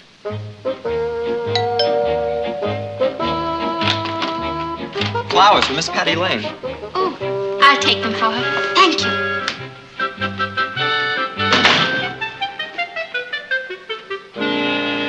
Flowers for you, Patty. Me? That Richard. He shouldn't throw his money around like that.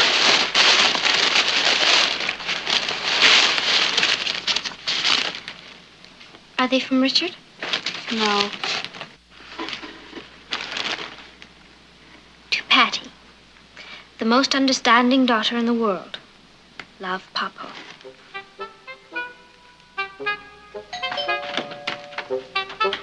Candy for Miss Patty Lane. Thank you.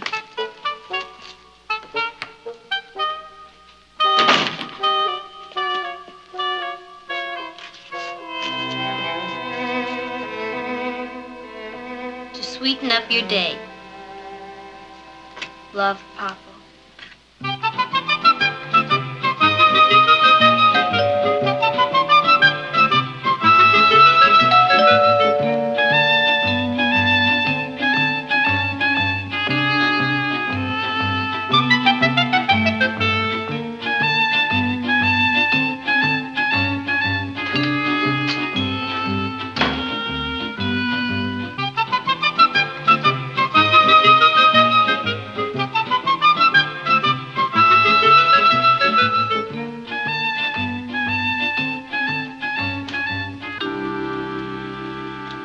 Package for Miss Patty Lane.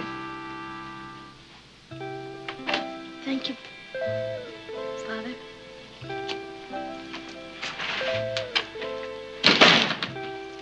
It's funny, but I never realized how much I enjoyed hearing you call me Papa until you started calling me Father.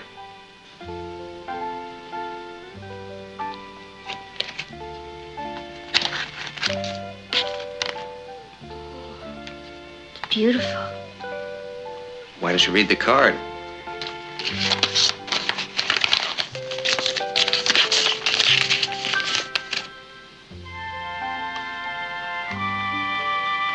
To wear tonight at the ambassador room. Your best date. What do you say? Would mean a lot to me. To me, too. Oh, Papa. I feel like a new woman. Good. Tonight, you're going to put on that beautiful formal, and you and I are going to the ambassador room where we will hully-gully the entire evening away to the music of Marty Morton and his marvelous Maniacs. Papa, you're the end. That's true.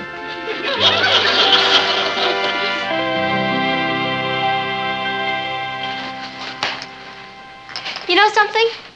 This is the third time I've put this dress on and I haven't worn it anyplace yet. They say the third time's the charm. Everybody at school's just drooling.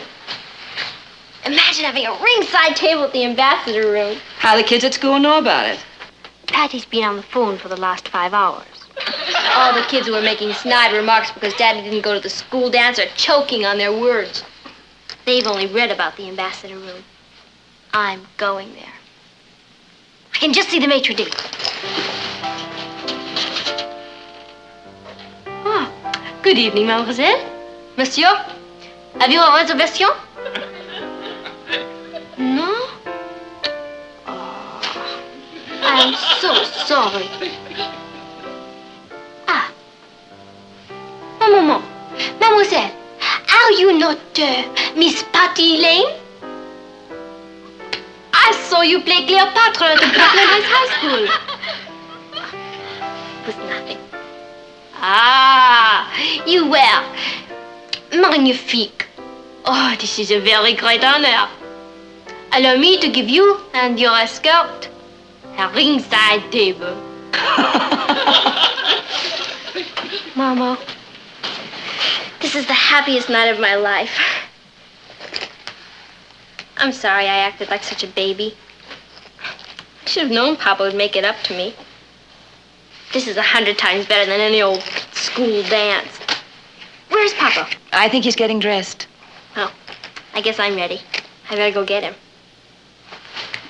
Thanks. Bye, Kath.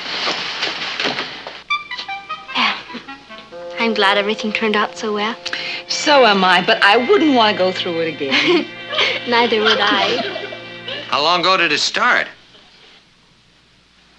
Was there any official word from the truce team? Uh-huh. All right. Now, I want you to find out when the shooting started and who started it. The whole works. And try to keep a line open to Kurdistan, at least until they overrun the telephone office there. And have Howard dig up all the background information in our files. Also, I want you to find out whether the rebels have captured the general and whether the government buildings have been taken over yet. And tell Otto to get set to run an extra, and I'll be down there in about 15 minutes. Oh, yeah, I want a full-page spread, plenty of pictures. I think if we move fast, we can get on the street before the Record does. Now, I'm counting on you to handle everything until I get there. Right. Oh, and would you see if you can round up some of the day crew and have them stand by? All right, fine. Thanks, Pete. Papa. Patty.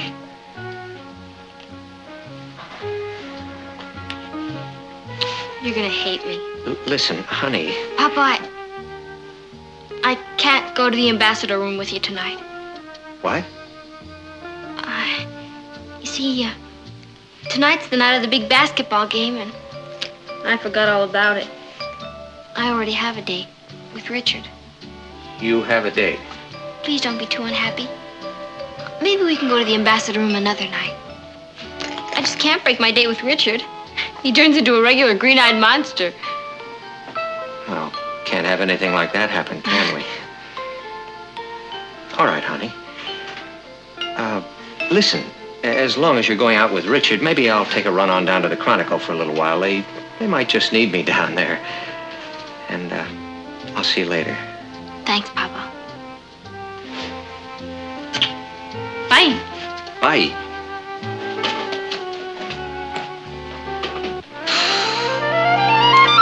You don't really have a date, do you? Well, you won't say anything to him, Mom, will you? Not a word. Thanks. It would have just killed him if he had to break another date with me. What are you going to do? I guess I'll call Richard and see if he can find a formal basketball game.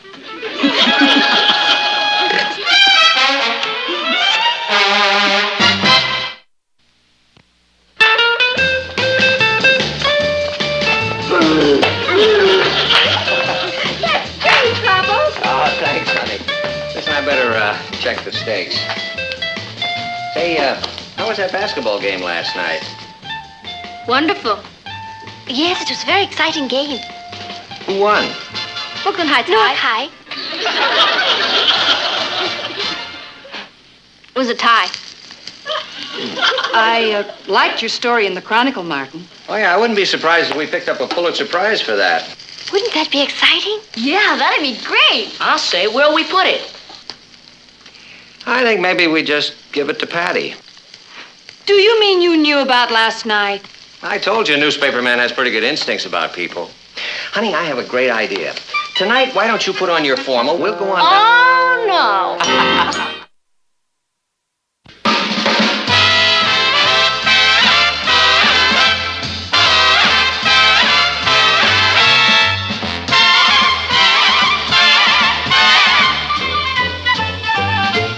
Here's Kathy, who's lived most everywhere, from Zanzibar to Berkeley Square. But Patty's only seen the sights a girl can see from Brooklyn Heights. What a crazy pair, but they're cousins, identical cousins, and you'll find they laugh alike, They walk alike, at times they even talk alike.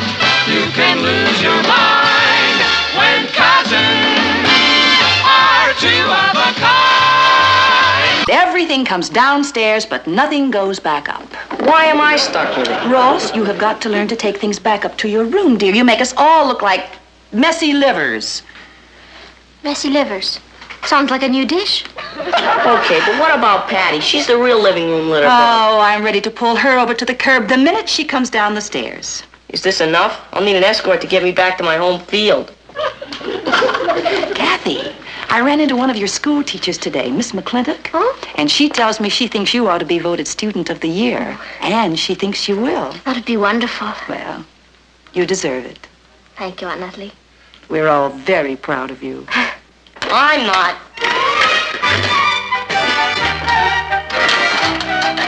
Now what's that supposed to mean? She's setting a bad family example. Now I'll be expected to be Student of the Year. You make it tough on a poor little kid who just wants to remain a normal dope. Come on, Ross. I'll be your fighter escort and get you back home. Come on, with a short Santa Claus. Laugh while you can. You're next. Oh, Patty! Yeah?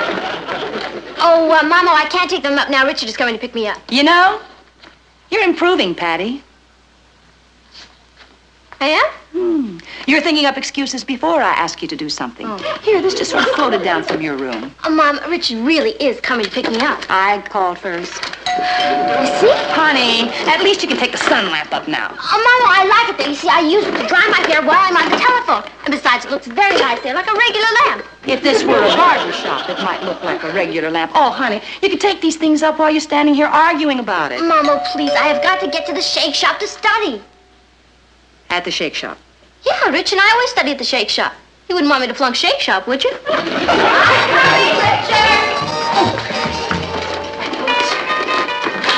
Hi, Rich. What kept you so long? Oh, my mother had a lot of things for me to do. Come on.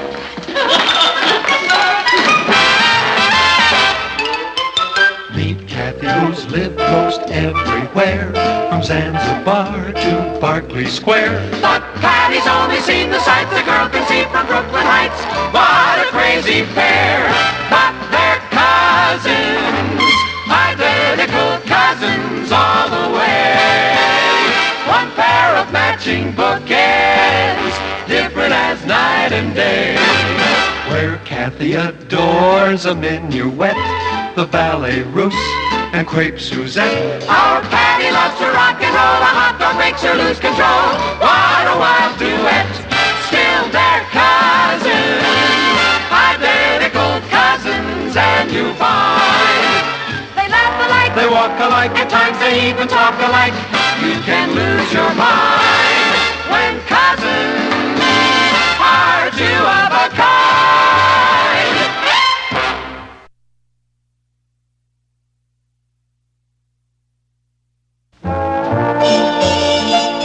Patty, the habits we form when we're young are very important. You know something? I can't figure out how my case got to the Supreme Court so fast. I didn't even know I was on trial. You're not on trial, darling. It's just that whenever your mother and I ask you to do something, we get evasion instead of action. We're wondering if it's the same at school. Hey, I feel like I picked up the plague. Well, you have. The put-it-off plague. Happily, there's a simple solution. Tell me I'm simple. I wish I'd said that. All right. You take that same wonderfully wild energy that you spend evading things and you redirect it to doing things. Let me give you an example. There's a copy boy down at the paper who's on his way up. You know why? Because every time someone asks him to do something, he says, can do. No problem, no sweat. Now that boy is going places. You get what I mean? Yeah. You'd rather have a can-do copy boy than a no-can-do daughter. Patty, think about this. The point is, Patty, that the boy's attitude is refreshing and inspiring to everyone. Now, instead of taking a negative attitude, the secret is to say yes to life. You see? Without even realizing it, your cousin Kathy does. What do I do, Aunt Natalie? Say yes to life. I do? Yeah. Without even realizing it. You're serious, aren't you, Papa? You bet I am. Okay. Instant transformation. Can-do Patty.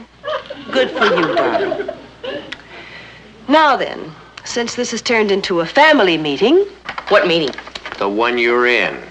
Go ahead.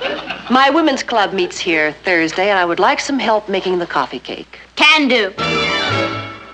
Good meeting. It's not over. And I would appreciate some help polishing the silver. No problem. Great meeting. And the patio needs attention. Ross, I said the patio needs attention. No sweat.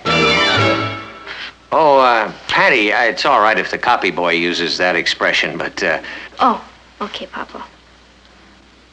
No perspiration. Laugh it up, Kathy. We're off the hook. Oh, you know something? I feel better already. Patty, you're a wonderful girl to make an about-face like this. It was nothing. Oh, there's Richard. See ya. Bye. Bye, slave. Hi, Rich. Hi, Patty. You ready to heel and toe it to the water hole? Yeah. I presume that means you're walking to the shake shop. Oh, hi, Mr. Lane. It must be great to have a father who speaks English. Yeah. Richard, you know, you often remind me of a young Great Dane, but just what are you doing? Well, I have to decide what to order Patty at the shake shop. I don't understand. Well, haven't you noticed? Your daughter's been wearing fruit-flavored perfume. Fruit-flavored perfume? It's the latest thing, Papa. It wouldn't do to order a cherry picker free-flight flip if she's wearing wild grape. Oh, no, of course not. And the scents would definitely clash. So I have to determine here. Because the shake shop, everything smells the same. Orange. Tangerine. Can't you take her word for it? Sure, but it wouldn't be as much fun. Good night, Richard. Teenagers. I wish I'd been one. Well, there's no denying you came to the right person for help. Oh? Yeah, our daughter's all straightened out. She's volunteered to help you with the cake, polish the silver, manicure the patio. She certainly did. Yes, indeed. And left without doing anything.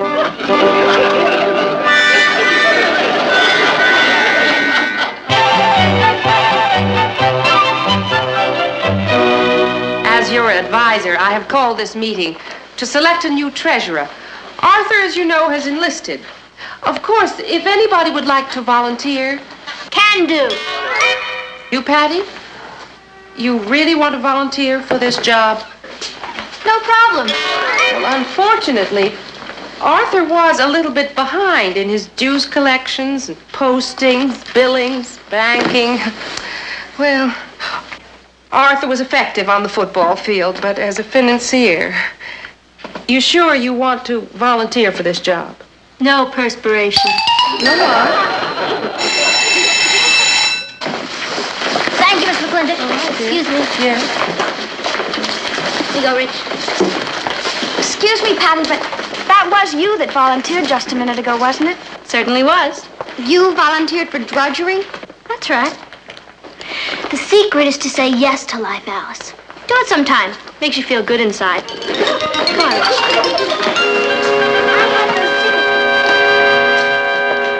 I don't know how soon she'll be back, Richard. She's the student representative on the Borough Beautiful Committee, you know. Volunteered. I know. She also volunteered to organize our Shake It or Leave It Club. Shake It or Leave It Club?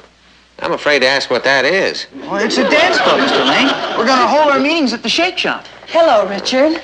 Where's Patty? My club women will be here Thursday. The coffee cake isn't made. The silverware hasn't been polished, and the weeds in the patio are feeling very secure. Well, she's probably pacing herself. She's taking on too much. Yeah, she'll be burned out before she's 20, and I don't want to drudge for a wife. We'll worry about that when the time comes, and it hasn't. Now, meanwhile, you're both forgetting a truism. The more work you assume, the more work you can do. So relax.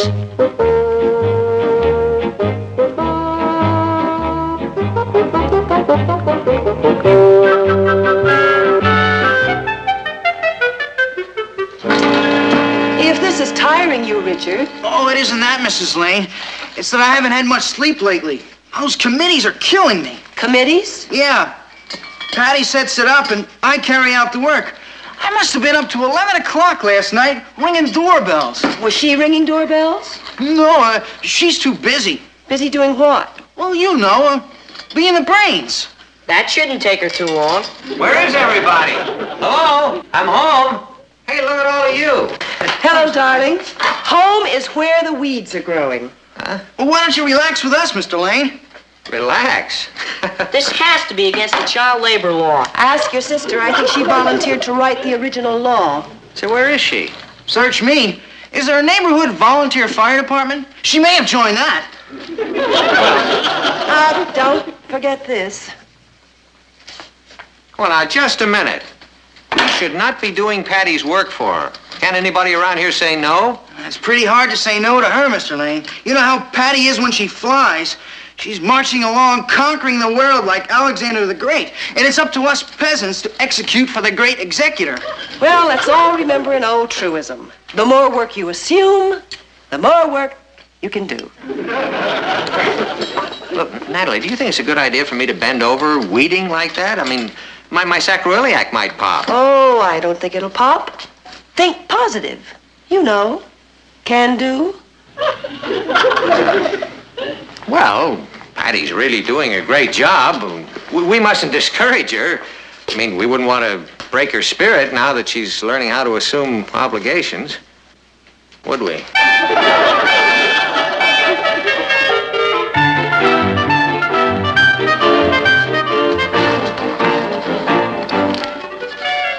It's so exciting, this serving selflessly. Kids at school look at me differently. They look up to me. Mr. Brewster called me in this afternoon. He said, Patty, we at Brooklyn Heights High are proud of you. Your leadership has been an inspiration to your fellow students. I salute you. Wonderful, Patty. I'd salute you, too, if I had time. How are you coming with the books? Arthur left them in pretty bad shape, huh? That's putting it mildly.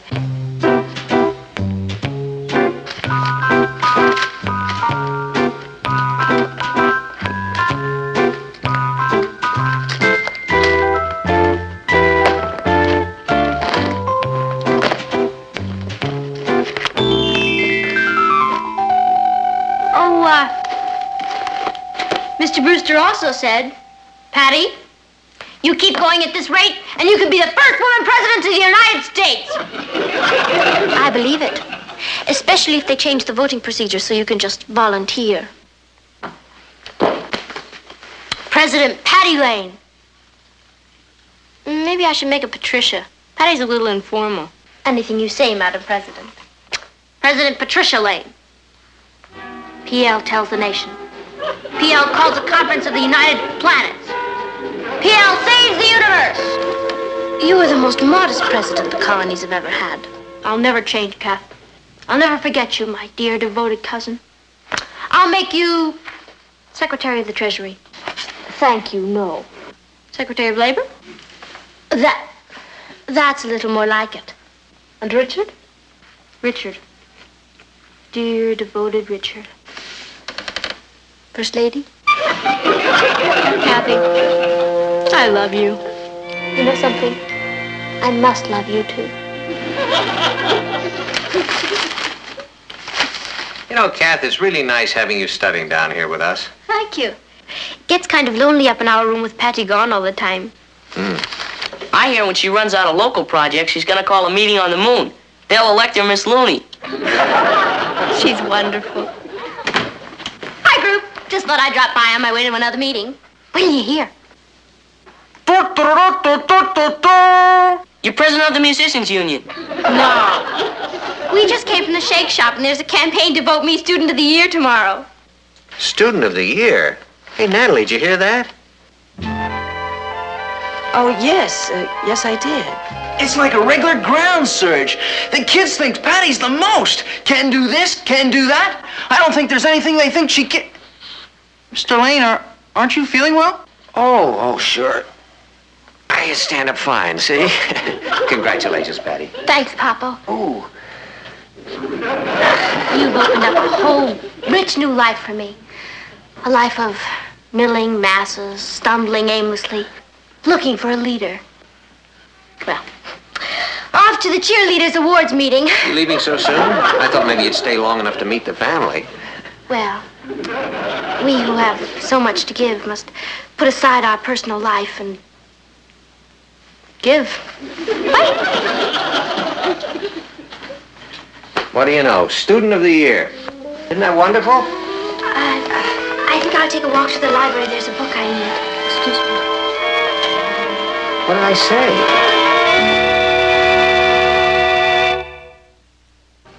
You had no reason to know, Martin, but being Student of the Year means the world to Kathy. And I feel after all she's done for the school, she deserves it. I see what you mean. Well, do you think Patty will win? I don't. She's got a winning smile, but a losing face. As much as we love Patty, by comparison, she is sort of a flash in the pan. I'm sure they don't know that Kathy prepared a treasurer's report. The heck with that. Do they know I polished her silverware? I want to go to that meeting tomorrow. I'll expose her. All right, take it easy, Ross. This calls for cool heads. It'd be terrible if Kathy didn't get her just reward. What about mine? Like 50 cents an hour, retroactive, time and a half for overtime, old age benefits, Social Security, paid wash-up time. Just turn Patty's allowance over to me. I'll deduct it from my bill. This is a great moment for us. We have been appointed to take charge of the Brooklyn Heights High Beautifying Project. When you say we...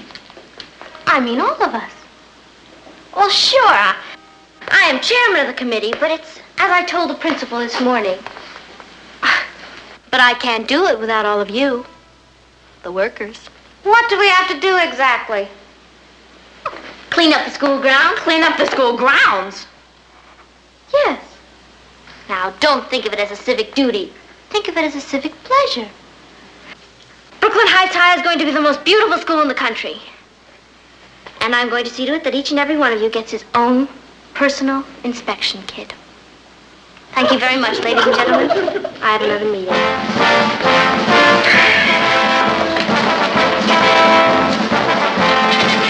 Patty, I don't know where you get the energy to do all this. You know something, Richard? Sometimes I surprise myself. Oh. Congratulations!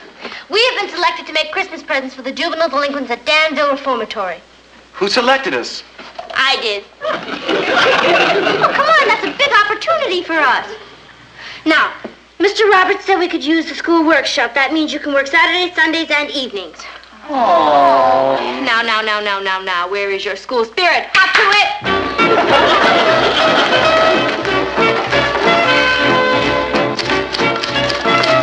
You've done it again. We've done it again. I have some wonderful news for us. Excuse me. Pardon me. Excuse me. Thank you.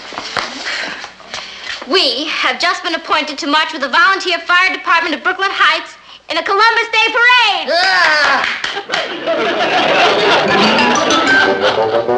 I better give that one to Kathy. Come in.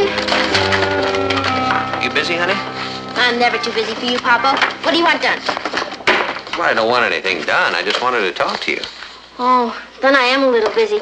As corresponding secretary for the Junior League, yeah? Corresponding secretary? Yeah. Who's going to do the corresponding?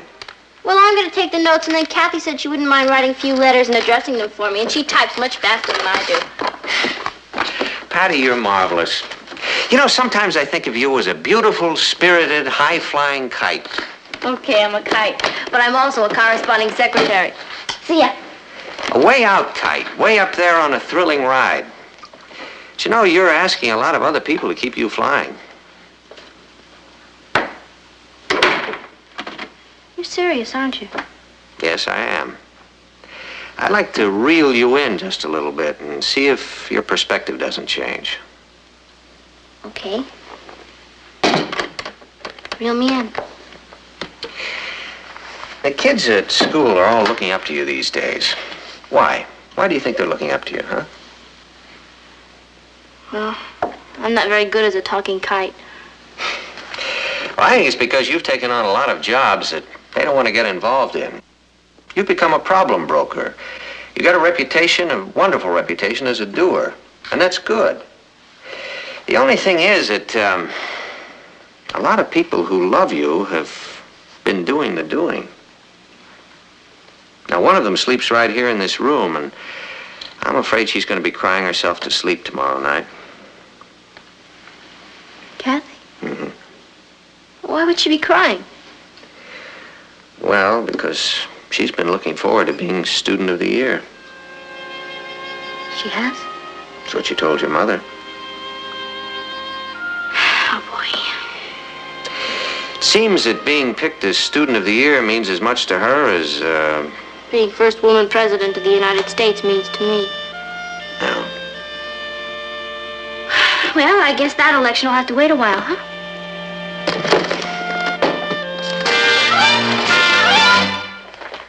Congratulations, Patty. Oh, thanks a lot. What for? I hear you're a cinch to be Student of the Year. Hi, Patty. How's it feel to be Student of the Year? Richard, they haven't even voted yet. Oh, I keep my ear to the ground. You're a cinch. Come on, they're starting the vote. We want to cast our ballots, don't we? Yes, we certainly do.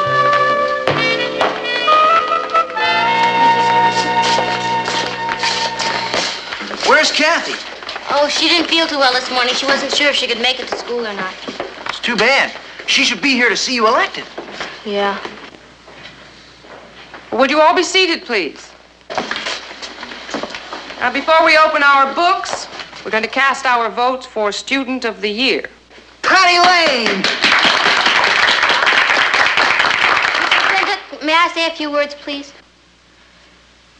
Victory speeches usually take place after the election. Yes, Patty. Well, I just wanted to tell you all what a thrill it is to have even been nominated for Student of the Year. Everyone's been calling me Can-Do Patty. And that's right, I sure can. You bring me a problem, and I'll get it done. I didn't say I'd do it, I just said I'd get it solved. Because I have a cousin named Kathy. She's the one who's been getting things solved around here. Everything that's been done around here has been done by Kathy, with all of you helping her. I've just been a lot of wind. Oh, sure, it takes wind to make the windmill go round, but it's the windmill that does the work.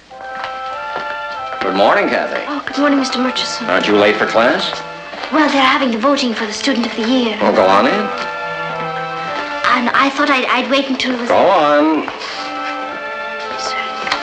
Thank you. So I think that that's the kind of person you want to vote for. Someone who's not afraid to tackle anything. Someone who's not afraid of a little work. Someone who gets the job done. I move that this class choose her by unanimous acclamation.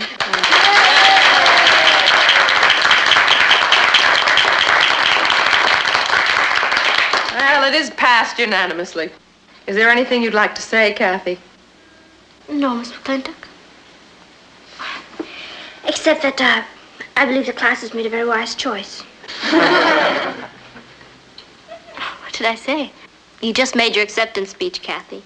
You're Student of the Year.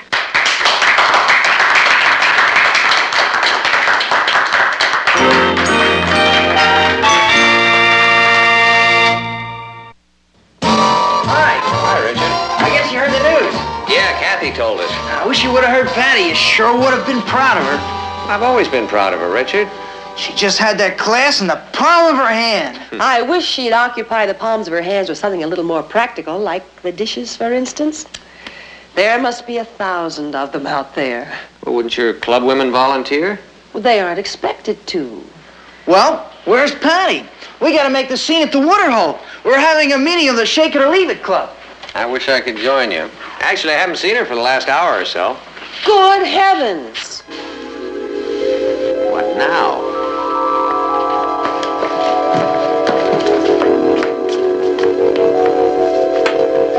Is that you, Patty?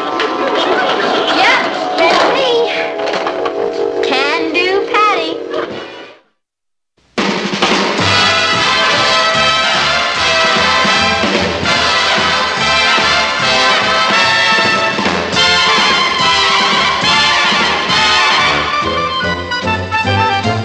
Here's Kathy, who's lived most everywhere, from Zanzibar to Berkeley Square. But Patty's only seen the sights a girl can see from Brooklyn Heights. What a crazy pair. But they're cousins, identical cousins, and you'll find they laugh alike, They walk alike, at times they even talk alike. You can lose your mind when cousins are In the Shake Shop. I was sitting at this very table, sharing a banana dream with Richard. And suddenly I looked up, and there he was in the phone booth. Who introduced you? Well, nobody yet. Then how do you know his name? Well, while he was in the phone booth, I happened to take a look at his briefcase. He was just transferred here from a very chic boarding school in Connecticut. How did you know that? I happened to be passing by the registrar's office this morning, and I looked up his school file. Patty, don't you think that's being a bit nosy? Kathy, when the most divine man who ever lived pops into your life, you don't just sit around. You go. Couldn't you go a little more slowly? He was born in Boston, and his folks are terribly blue blood. That was in his school file? No, that was in the social register. Kathy, he's got everything. What about Richard? Richard? Richard's very sweet, and I really like him. But when you meet someone like Woodrow Warren Caldwell,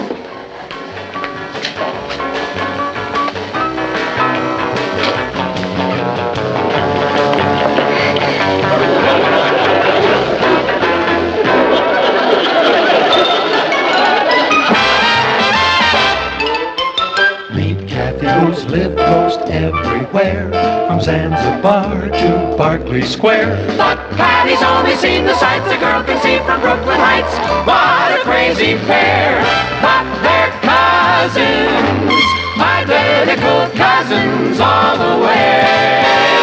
One pair of matching bookends, different as night and day. Where Kathy adores a minuet, the ballet russe, and crepe Suzette. Our Patty loves to rock and roll. A hot dog makes her lose control. What a wild duet. Still they're cousins, identical cousins, and you find they laugh alike, They walk alike, at times they even talk alike. You can lose your mind when cousins are two of a kind.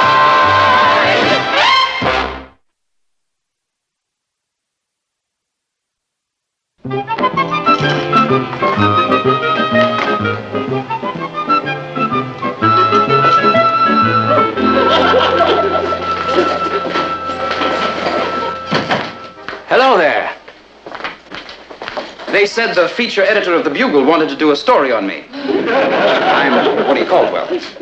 yes, you certainly are. Hi, I'm Patty Lane, feature editor. Where shall we start? Well, why don't you tell me all about yourself? Well, I was born in Boston. How did you know? Oh, I just took a lucky guess. Oh, well, then I went to day school. Don't you want to take notes? Notes? Oh, no, I have total recall. Like an IBM machine. You're terrific. You're a sensation. Do you have any hobbies? Yes, I'm terribly keen on squash. Your hobby is eating squash? Tennis. Oh, of course. Hi. And goodbye. Well, hello. I'm Sue Ellen Turner. I'm Woody Caldwell. Isn't that funny? My father told me I'd probably run into you. That's very Your funny. father? Yes, Dad is vice president of the First Mortgage and Trust Bank down in Wall Street. Well, that's where Dad banks. Yes, I know. They're great buddies. My father's managing editor of the New York Daily Chronicle. We must get together soon. Where's it? At the Brooklyn Heights Mortgage Savings and Loan Association. I'll call you. Yeah, about this interview.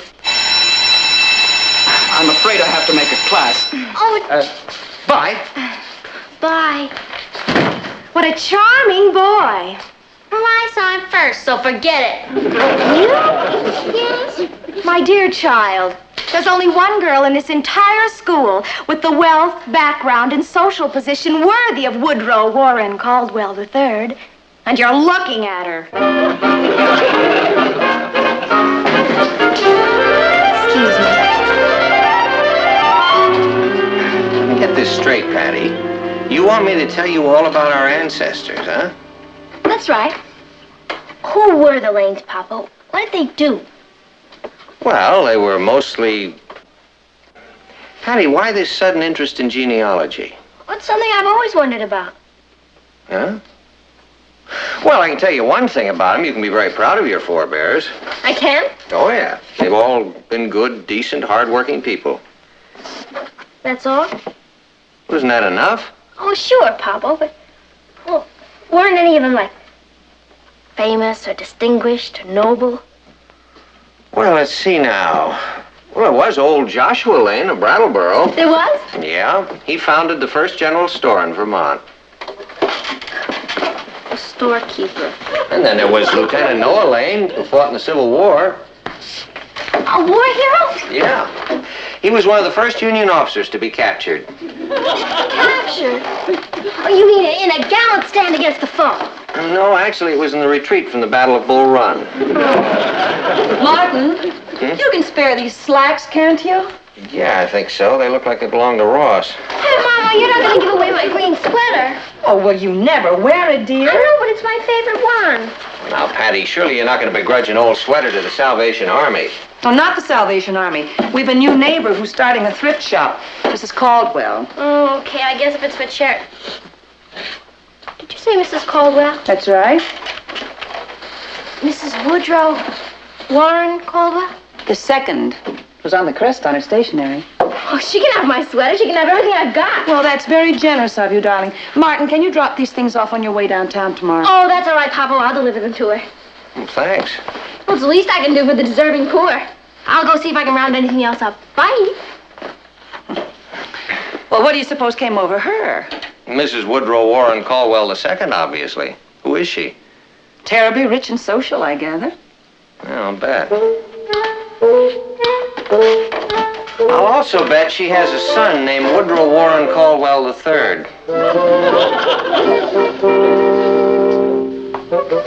My dear, I'm overwhelmed. Such generosity. Oh, it's nothing really, Mrs. Caldwell. Don't be so modest, my child. Some of these things are practically new. Yes, that's our way. We like to wear things once and then just give them to some worthy cause. Well, I'll have to send your mother a very special thank you note. Oh. What is your name, child? Patty Lane. Lane. Are you by any chance related to the Boston Lanes? Interesting you should ask, Mrs. Caldwell. As a matter of fact, one of my ancestors, Joshua Lane, was the first man to set up credit with the Indians in Vermont. Really? It was sort of a pre-Revolutionary War diners club. Really? Yes. His great-grandson, who was General Noah Lane, was almost a big Civil War hero. How interesting. Yes, thank you. Well, thank you again, my dear. Well, I'd like to stay around and help if I could. Oh, but you've done enough. Oh, well, I'd like to rally round. Really, I would. Well, we do need someone to make an inventory of all these things. Wizard. Now, just write down the name of the things we have to sell, and then we'll... Good heavens! Here comes another good Samaritan. Bless its little heart. Oh, it's you. Oh, we don't want this junk, Mrs. Caldwell. Mom sent them, Mrs. Caldwell. I'm Sue Ellen Turner. Oh, so you're the Turner girl. How kind of you. I also wanted to volunteer my services. Well, we don't need them. Thank you very much. Oh, please, I so want to help. Very well, dear. You can make an index of the list of our donors. Thank you.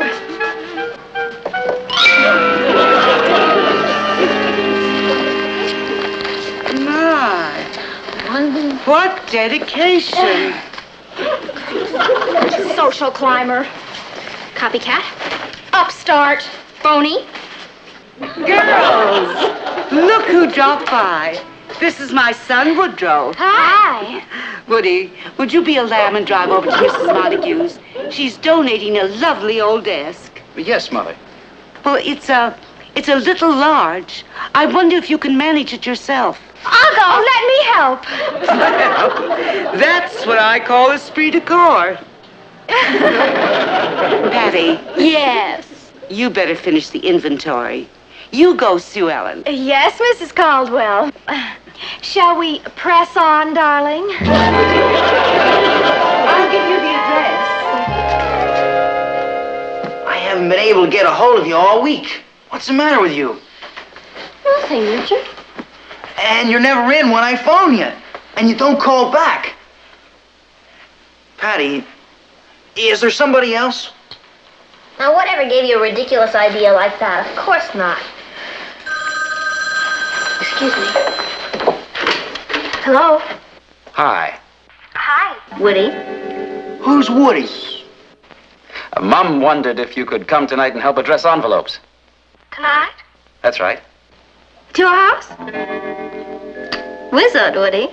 I know, it's that new society boy with all the clothes. Woody Caldwell. Mom says 8-ish. 8-ish? Right-ish. Bye. So, there was somebody else. I was right. Yes, Richard, I'm afraid so. But Patty, you're my girl. Till the end of time, you said. And I meant it, Richard. I really meant it. When you meet somebody like Woodrow Warren Caldwell III. Yeah, sure. I know he's got social position and good looks and fancy clothes. And he drives around in a jazzy foreign sports car. But aside from that, what's so special?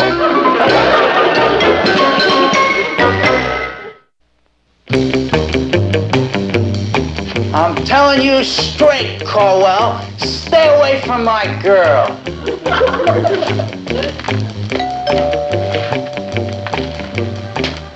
Okay, Caldwell, if that's the way you want it.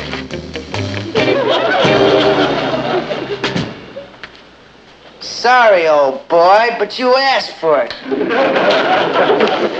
Yes? I'm Richard Harris. I want to see Woodrow Warren Caldwell III. Of course, this way, please. Thank you. Stop.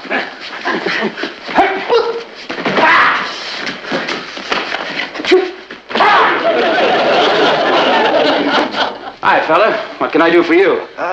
My name's Richard Harrison. Yes? And I just wanted to say, welcome to Brooklyn Heights.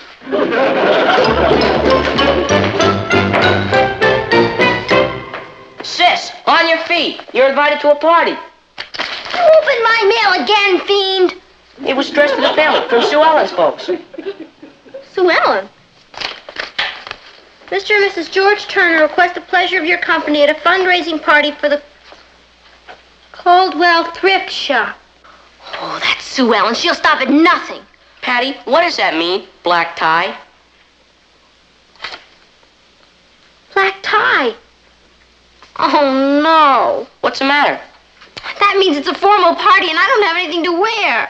But I like that blue dress you have. Oh, that old thing. Wait till you see what Sue Ellen turns up in. Are clothes all that important? Well, to Woody they are. You should see how he dresses. There's only one hope. I'll just explain to Papa why he's gotta buy me a fabulous new formal. Do you think he will? When he knows that my whole future happiness is at stake, what else can he possibly say? I'm sorry, Patty, we just can't afford it. Please, Papa. What's wrong with that blue dress of yours? It's less than a month old. But everybody's seen it. Oh, it's... Oh, could I buy a dress with my own money? I think that's a lovely idea. Oh, good. Then could I have an advance on my allowance for the next 3 years? No, you can't. Why not, Papa?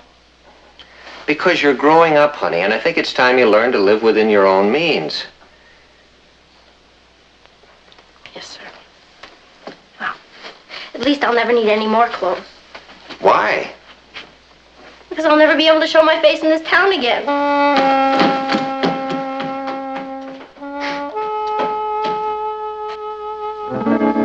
It looks beautiful. It's awful. It's charming. It's a disaster. Now, stop that, Pat. It's a very nice little dress. That's exactly what it is, Mom. Can you imagine what a fabulous creation Sue Ellen's gonna have on? Oh, Mother, it's utter heaven. Patty will sink through the floor. You know, I suppose it's rather silly. But I would much rather that you were wearing this. Oh, Mother, that old thing was my first formal gown. Yes, darling, I know. That's why I'm so very fond of it. Now, I suppose it'll just sit here. Oh, Mom, I know. I'll donate it to the thrift shop. Well, now that's a very good idea. I'll take it over.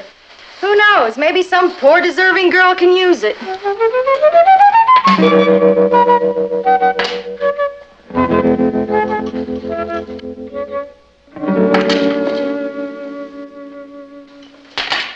$6.75. I'm dead, Kathy. Patty, be sensible. Wear the blue. No! I'll stay home first. Darn. Why couldn't I listen to Papa and learn the value of thrift? Thrift.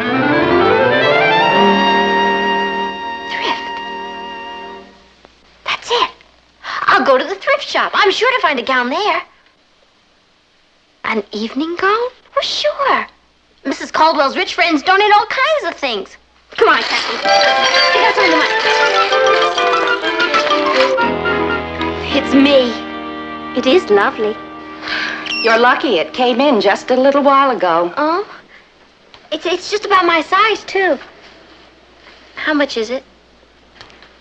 How much did you want to spend? $6.75. Very well. It's yours. Oh, Kathy! I can just see the look on Sue Ellen's face when she sees me in that. I'm sorry, it's all in change, but I think it's all there. 75. I'll get that. $1, Kathy. Here. My, you all look so pretty. Thank you.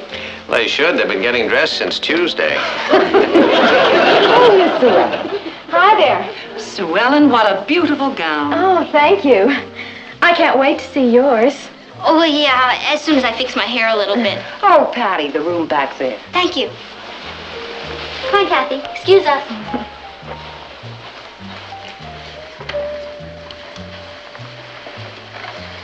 Sue Ellen's dress is a bit much, don't you think? Yes, Patty. Come on.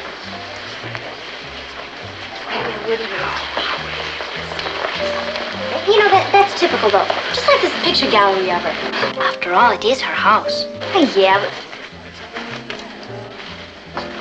Kathy! What's the matter? Look! It's just a picture of Sue. Oh, no. She's wearing my dress. She can't be. But she is, look! Christmas at home, my first formal gown. She gave it to the thrift shop. That's the dirtiest trick I've ever heard of. What are you going to do? Well, for openers, hide.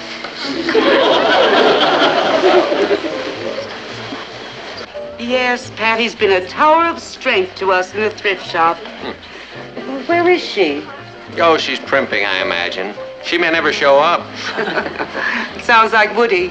He can spend 2 hours picking out the ultimate necktie. Patty, be sensible. You can't stay in here all evening. Why not? Condition written.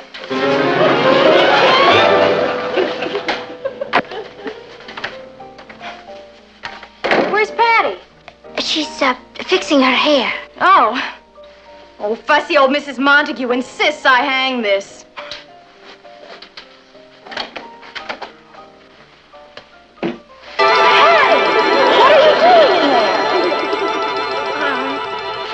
I got lost.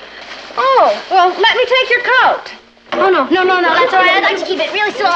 It's no trouble. What's the matter? Oh, I just got a sudden terrible chill. Patty, what's wrong? Well, nothing, Sue. Everything is absolutely fine. I'll be fine in just a few minutes. Now, why don't you just run along and take care of your guests? And I'm really having a ball, and I'll see you in a little minute. Oh. That's Sue Ellen in her first formal gown. Charming. A lovely child. And she's so thoughtful. Do you know she just donated that gown to the thrift shop? Isn't that sweet? Patty, that's the coward's way out. Well, what do you think I am? That's nothing. Come on, Patty! Swell. Yes, Kathy, I see what you mean about that dress. Patty! Where did you get that dress? I had a little dressmaker who ran it up for me. Oh, really? Yeah, she does all my things. That just happens to be my old evening gown. That's ridiculous. There's this little old lady Let me who has see a that shop, label. and every time I want I a was nice dress, right. So you went to the thrift shop and bought my old dress. I did not. Well, I didn't know it was your dress. Please, Sue. Promise me you won't tell anybody. Please? Promise? Buddy, pal, friend? Of course not. I'd be an utter monster, too. Oh, and you're not. You're kind and sweet and generous. Patty, Mrs. Caldwell wants to say hello. Oh, she'll be right in, Mrs. Lane. This is going to be a beautiful party.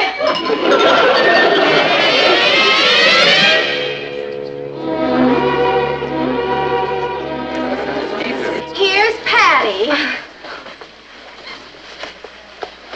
Well, good evening, dear. Yes, that's one person's opinion. Isn't that a lovely gown, Mrs. Caldwell? Charming. Simply charming. Thank you. Oh, Woody, darling. Here's Patty. Hi. Isn't she a dream in that gown? Smashing.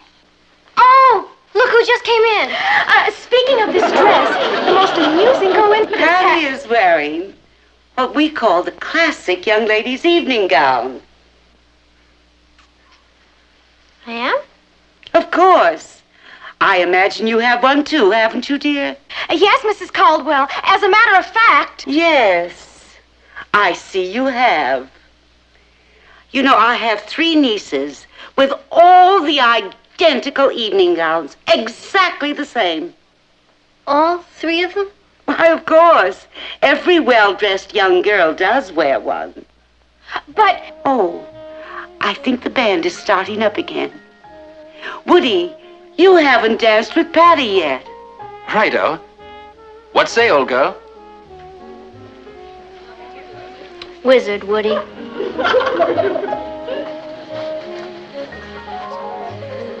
They make a charming couple, don't they?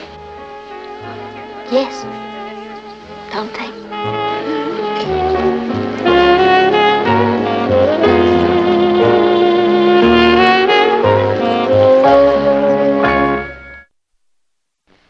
Well, thank you very much for bringing me home, Woody. It was a fabulous party. Wizard. Are you free next Saturday night? Oh, I suppose I could arrange it. I'm giving a welcome home party. Oh, great. For who?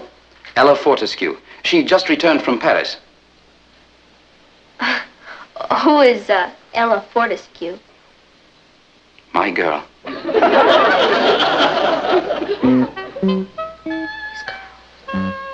That's right. You'll adore her. See you 7-ish.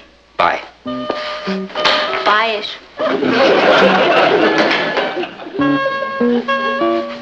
Kathy, guess who's back in town? Ella Fortescue. Woody told me at the party tonight. He's been going with her all his life. Yeah, now he tells me. What am I gonna do? Oh, you'll survive. And then there's always Richard. After the way I treated him, he'll never talk to me again as long as I live. And I don't blame him. You know something? He's too good for me. You're right. He is. Richard. What are you doing here? Oh, I'm just passing by. Kathy phoned you. Well, I didn't think you'd mind. You're not angry. Angry? I could kiss you. Richard, I am gonna fix you the most beautiful sandwich you ever saw. Turkey, chicken, cheese, ham, lime, coleslaw, pickles, mustard.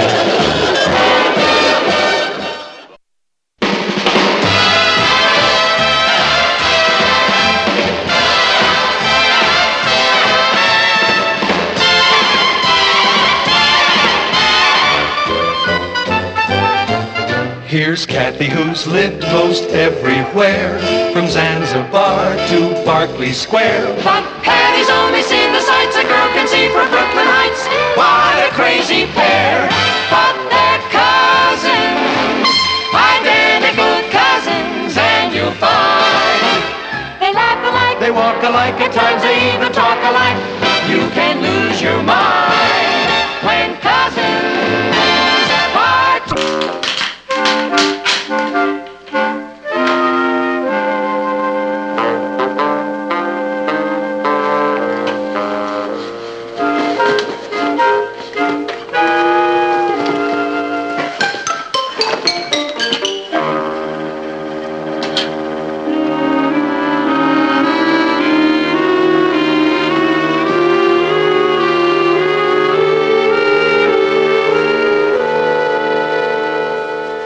Patty? What is the matter with you? Oh. Don't ever sneak up on me like that again. Sneak up on you? Patty, what are you so nervous about? Well, you'd be nervous, too, if you were the only witness to a hit-and-run accident. You saw a hit-and-run accident? When? Just now. I was passing by McDonald's Market, and this big car came crashing around the corner, skidded up on the curb, and then ran into the front of the store window and just kept on going. It was terrible. Did you get a look at the driver's face? Did I? Yes, sinister little mustache. And he wore a raincoat and a big floppy gangster hat. And he had his ma with him, a big tough-looking woman. 10 to 1 they were escaping from a big bank robbery. What did the police say? The police?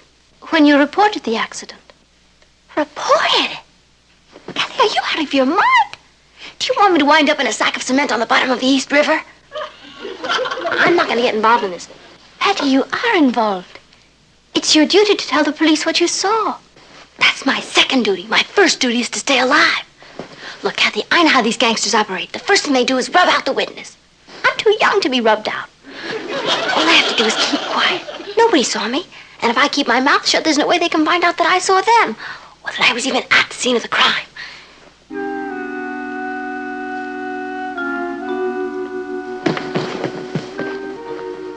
What are you looking for?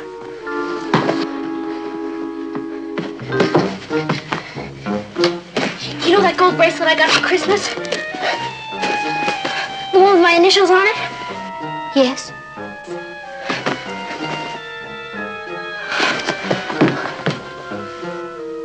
I think I lost it.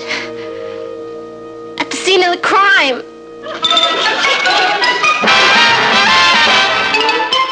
Meet Kathy, who's lived most everywhere, from Zanzibar to Berkeley Square. But Patty's only seen the sights a girl can see from Brooklyn Heights.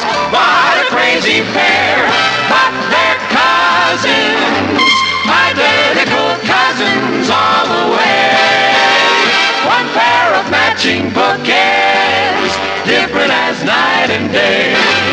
Where Kathy adores adores a minuet, the ballet russe, and crepe Suzette. Our Patty loves to rock and roll. A hot dog makes her lose control. What a wild duet. Still they're cousins. Identical cousins, and you find they laugh alike, they walk alike, at times they even talk alike. You can lose your mind when cousins are two of a kind.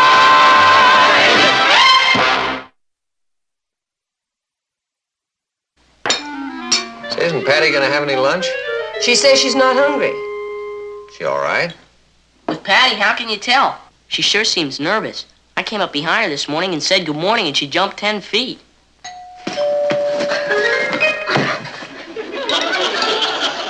Who's that? Well, there's only one way to find out. Right. Open the window and ask them. Patty, will you see who's at the front door, please? Me? Do you want me to get it? No. No, you better stay out of this. I'll go. Say goodbye to my folks for me.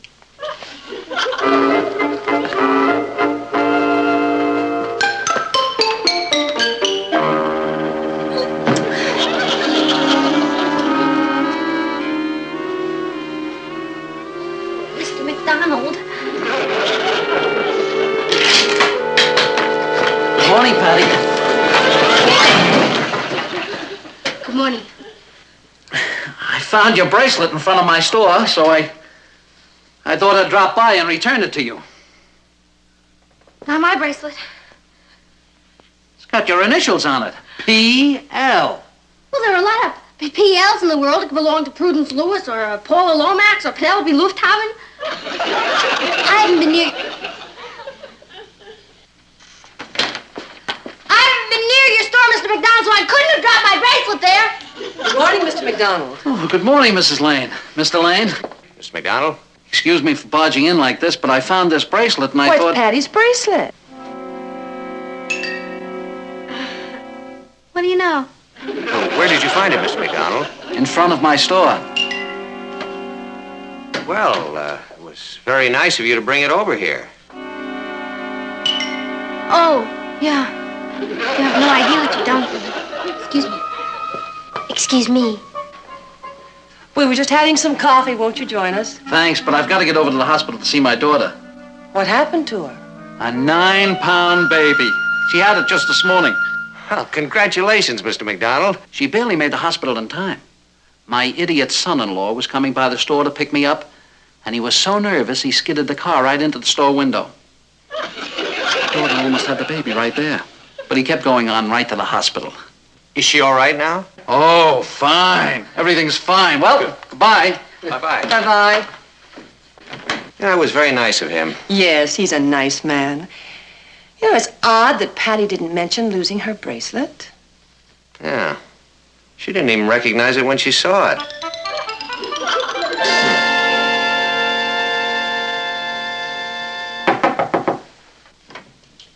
Who is it? Kathy. Yeah? Let me hear your voice again. Patty, will you open this door? Just a minute. What do you think you're doing? I'm in hiding. Patty, no one is after you, and no one is trying to hurt you. All you have to do is tell the truth. Look, I've got a great idea. Since you're so brave, why don't you go down and tell them that you're me and you saw the whole thing and you're not...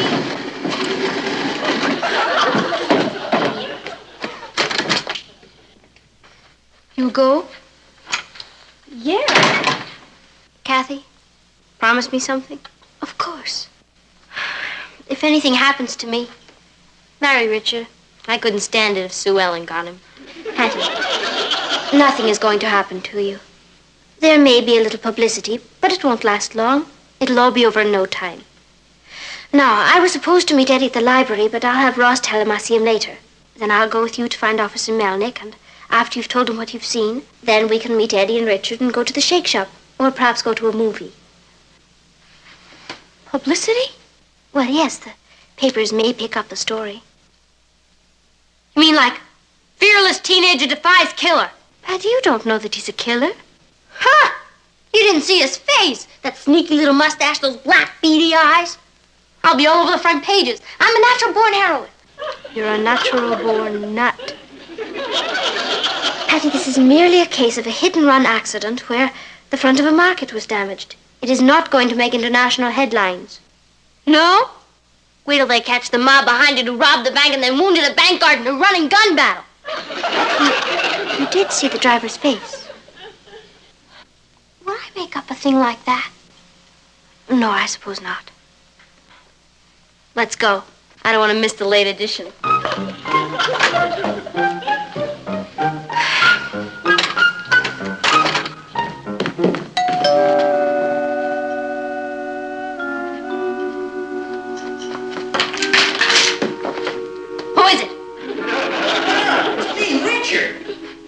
Yeah?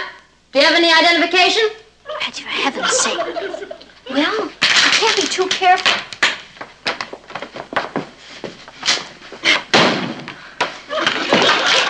What do I need identification for? Is this some new game? You'll read all about it in the newspapers, Richard. Gee, I wonder if I have time to have my hair done. What for? Because my picture is probably going to be on the front pages tonight. They're here. They're after me. Tell them I'm not home. I ran away and was killed in a train wreck. There she goes. Off into orbit again. What's the matter with her this time? Oh, just a little too much imagination, Richard. Excuse me. Hello. I'm making a survey of the neighborhood. How many teenagers live in this house? Just me. Patty ran away and was killed in a train wreck. Goodbye.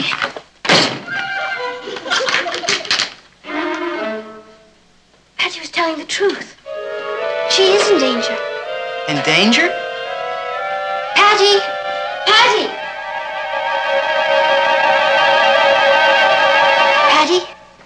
What are you doing there? Acting like a gleep, I guess. You're right, Kathy. I'm the mountain out of the molehill type. Somebody has a simple little accident and I turn it into gangsters and bank robbers. Patty, the man at the door wore a raincoat and had a little mustache. He's gone now. Yeah, but he'll be back. They never give up. What did you do?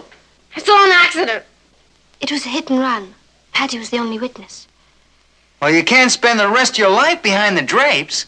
If I go down there and testify, I'm in big trouble. I don't want to be a teenage heroine. I think she's right.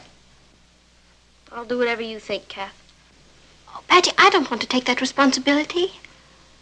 I think you should talk to your father and see what he has to say. I know what he'll have to say. He'll make me go. He's all ethics. And if he says go, I'm dead. Well, perhaps we could ask his advice without telling him who is involved. Yeah. I could say to him, real casual like, Papa, what can they do to a witness who sees an accident and won't testify?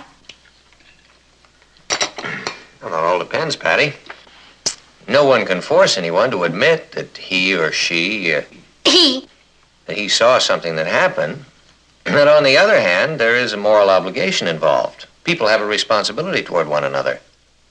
Did someone you know see something happen? Oh, kind of. It was a hit-and-run accident.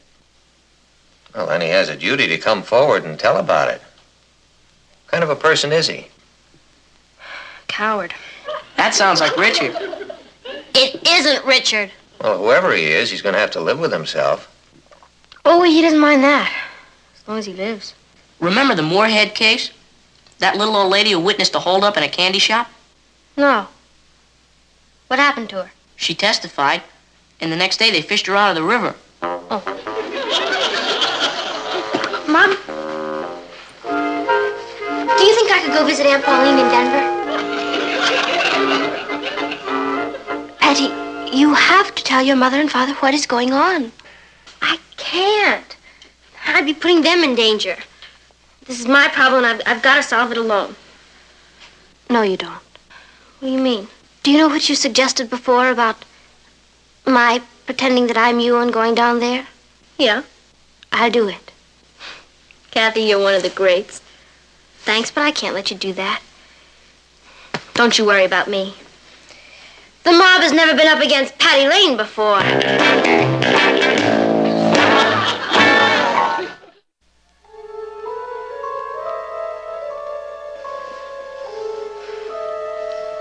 That's him. He did it. That's the man. He did it. Objection, Your Honor. My client, known as the killer, is innocent. I would like to cross-examine the witness. Proceed. Miss Lane, you say that you saw the defendant crash into Mr. McDonald's market and then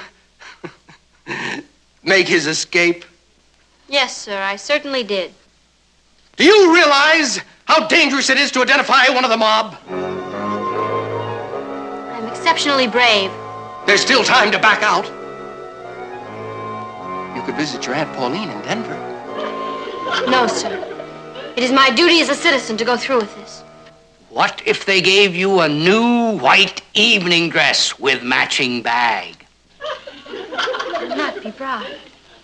She's the most fearless witness we have ever had in this courtroom. I want a front-page story written about her. That won't be necessary. Second page will do. Miss Lane, if my client was behind the wheel of a car and you were on the other side of the street, how can you be sure that it was the same man? Your Honor, there are thousands of men with mustaches. I move the charges be dismissed. That's true. The state has no case. I have no choice but to dismiss the charges and let justice be made a hollow mockery of. Wait!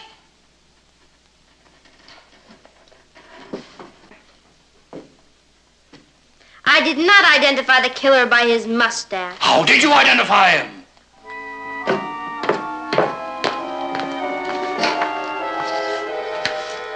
By the mole on his right wrist. Your Honor, I have 20/20 eyesight. This court finds him guilty. And Miss Lane, the country owes you a debt of thanks. Thank you, Your Honor.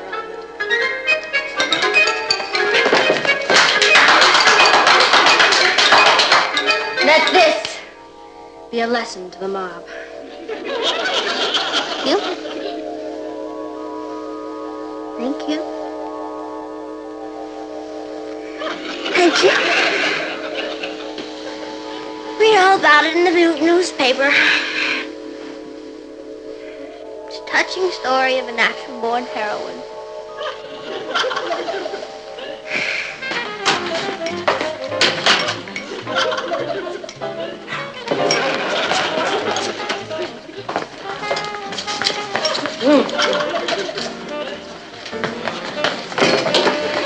Hi, Patty.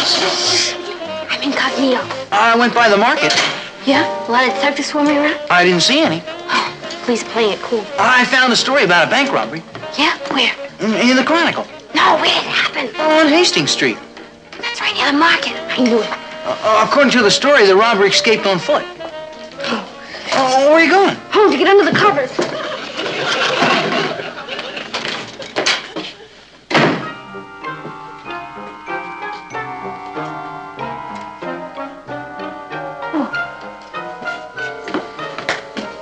Oh, hi, Mama. Hello, dear. Papa, I need police protection. Police protection? The mob is after me. The mob? Well, I mean, what do you mean? The one of the fraternities at school or something? No, the mob. M-O-B. Gangsters. Darling, I think you'd better start at the beginning.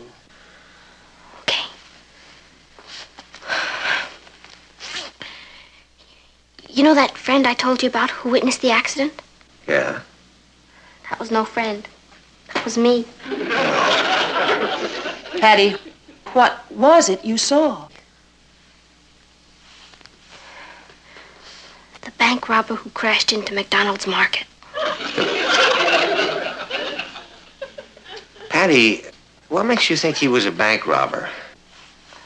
Well, there was a big bank robbery that day, and then this car came crashing around the corner and banged into McDonald's window, and then just took off.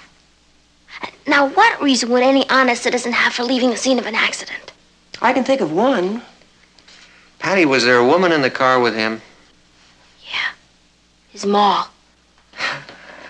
Well, that cleans up a lot of things. To tell you the truth, I was kind of scared at first. But since I am the only witness, I figure I should testify. But I am kind of young, and I think I should have some kind of protection. Honey, why didn't you come to us about this? Well, I thought if I told you, they'd go after you, and I didn't want anybody to hurt you. You were protecting us.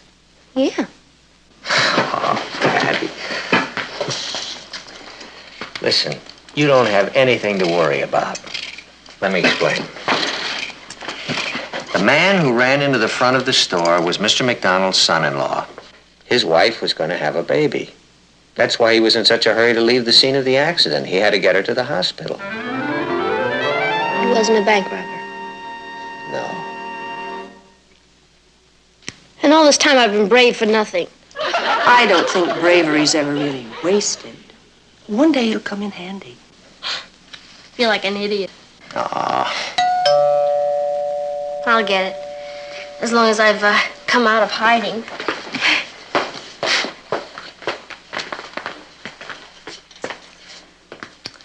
Martin, she was worrying about us. Yeah. You know what I can't get used to about teenagers? Just when you're ready to give up and write them all off, they come up with something so wonderful that it makes you feel about that small. Hi, Rich. Don't stand there in front of the door like that. They might see you. Oh, I'm not afraid of them. You're not? No, they're only a mob. What can they do to me? Gee, Patty, you're almost as brave as I am. You sure you want to go through with this? I wouldn't let anything in the world stop me. And you're not afraid of the danger? Richard, I thrive on danger. You sure have hidden depths. For a girl, you're quite a girl. Thank you, Richard. Well, I guess with your help, the police will be able to solve that bank robbery. And who knows? It could lead to cleaning up a lot of other crimes. There might even be a big reward in this. Well, the only reward I want is knowing that I've done my duty.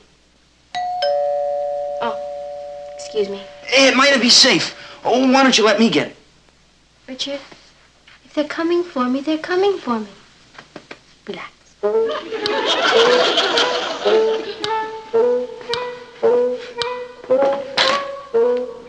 Hello. Hello. Are you Patty Lane? Yeah. I'm Detective Don Anderson. May I come in? Sure. Thank you.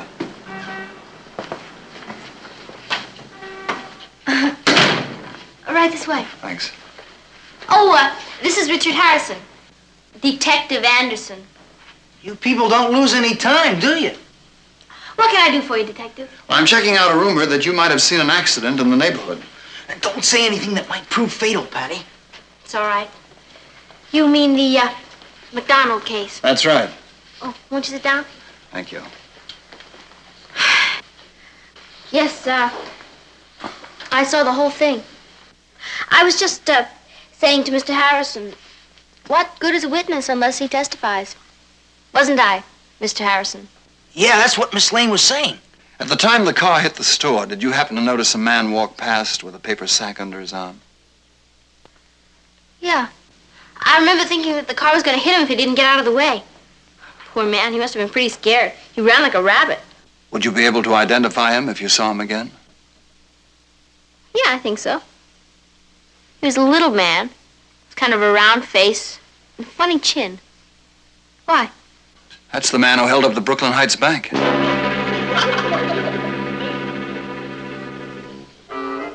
You sure are lucky to have her for a witness. You've never seen such bravery. I mean, no mob is gonna scare her off. No, sir.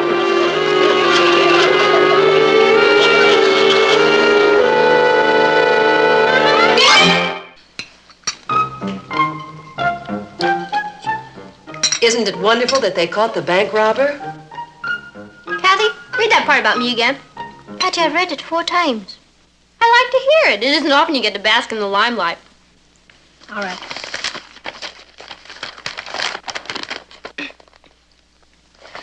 Police say that the apprehension of the suspect was aided by an unidentified teenager who witnessed his flight. That's the part. They don't even say whether you were a boy or a girl. We know I'm a girl.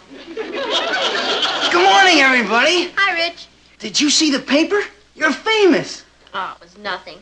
It's just what any other brave American girl would have done. Then how come it took a squad of police to drag you out from behind those drapes? Ross, you should be very proud of your sister. There wasn't even a reward. There was, as far as I'm concerned. Thanks, Papa. Your mother and I would like to sponsor a night on the town for you and Richard. Dinner and a movie and, Do you hear that? I have no pride. I'll take it. Don't you say that. Gee, I'd better start spending more time hanging around banks. You better spend more time hanging around books. Well, I think we'd better be going or we'll be late. Yeah. Patty, since when do you need glasses? I didn't know you were having trouble with your eyes. I sure am. They're too good. With these on, I can only see what's right in front of my nose. Richard?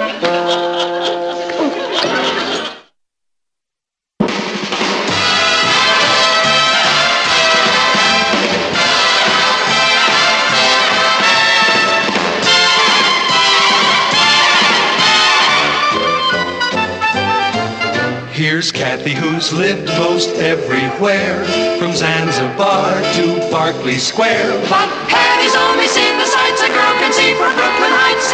What a crazy pair.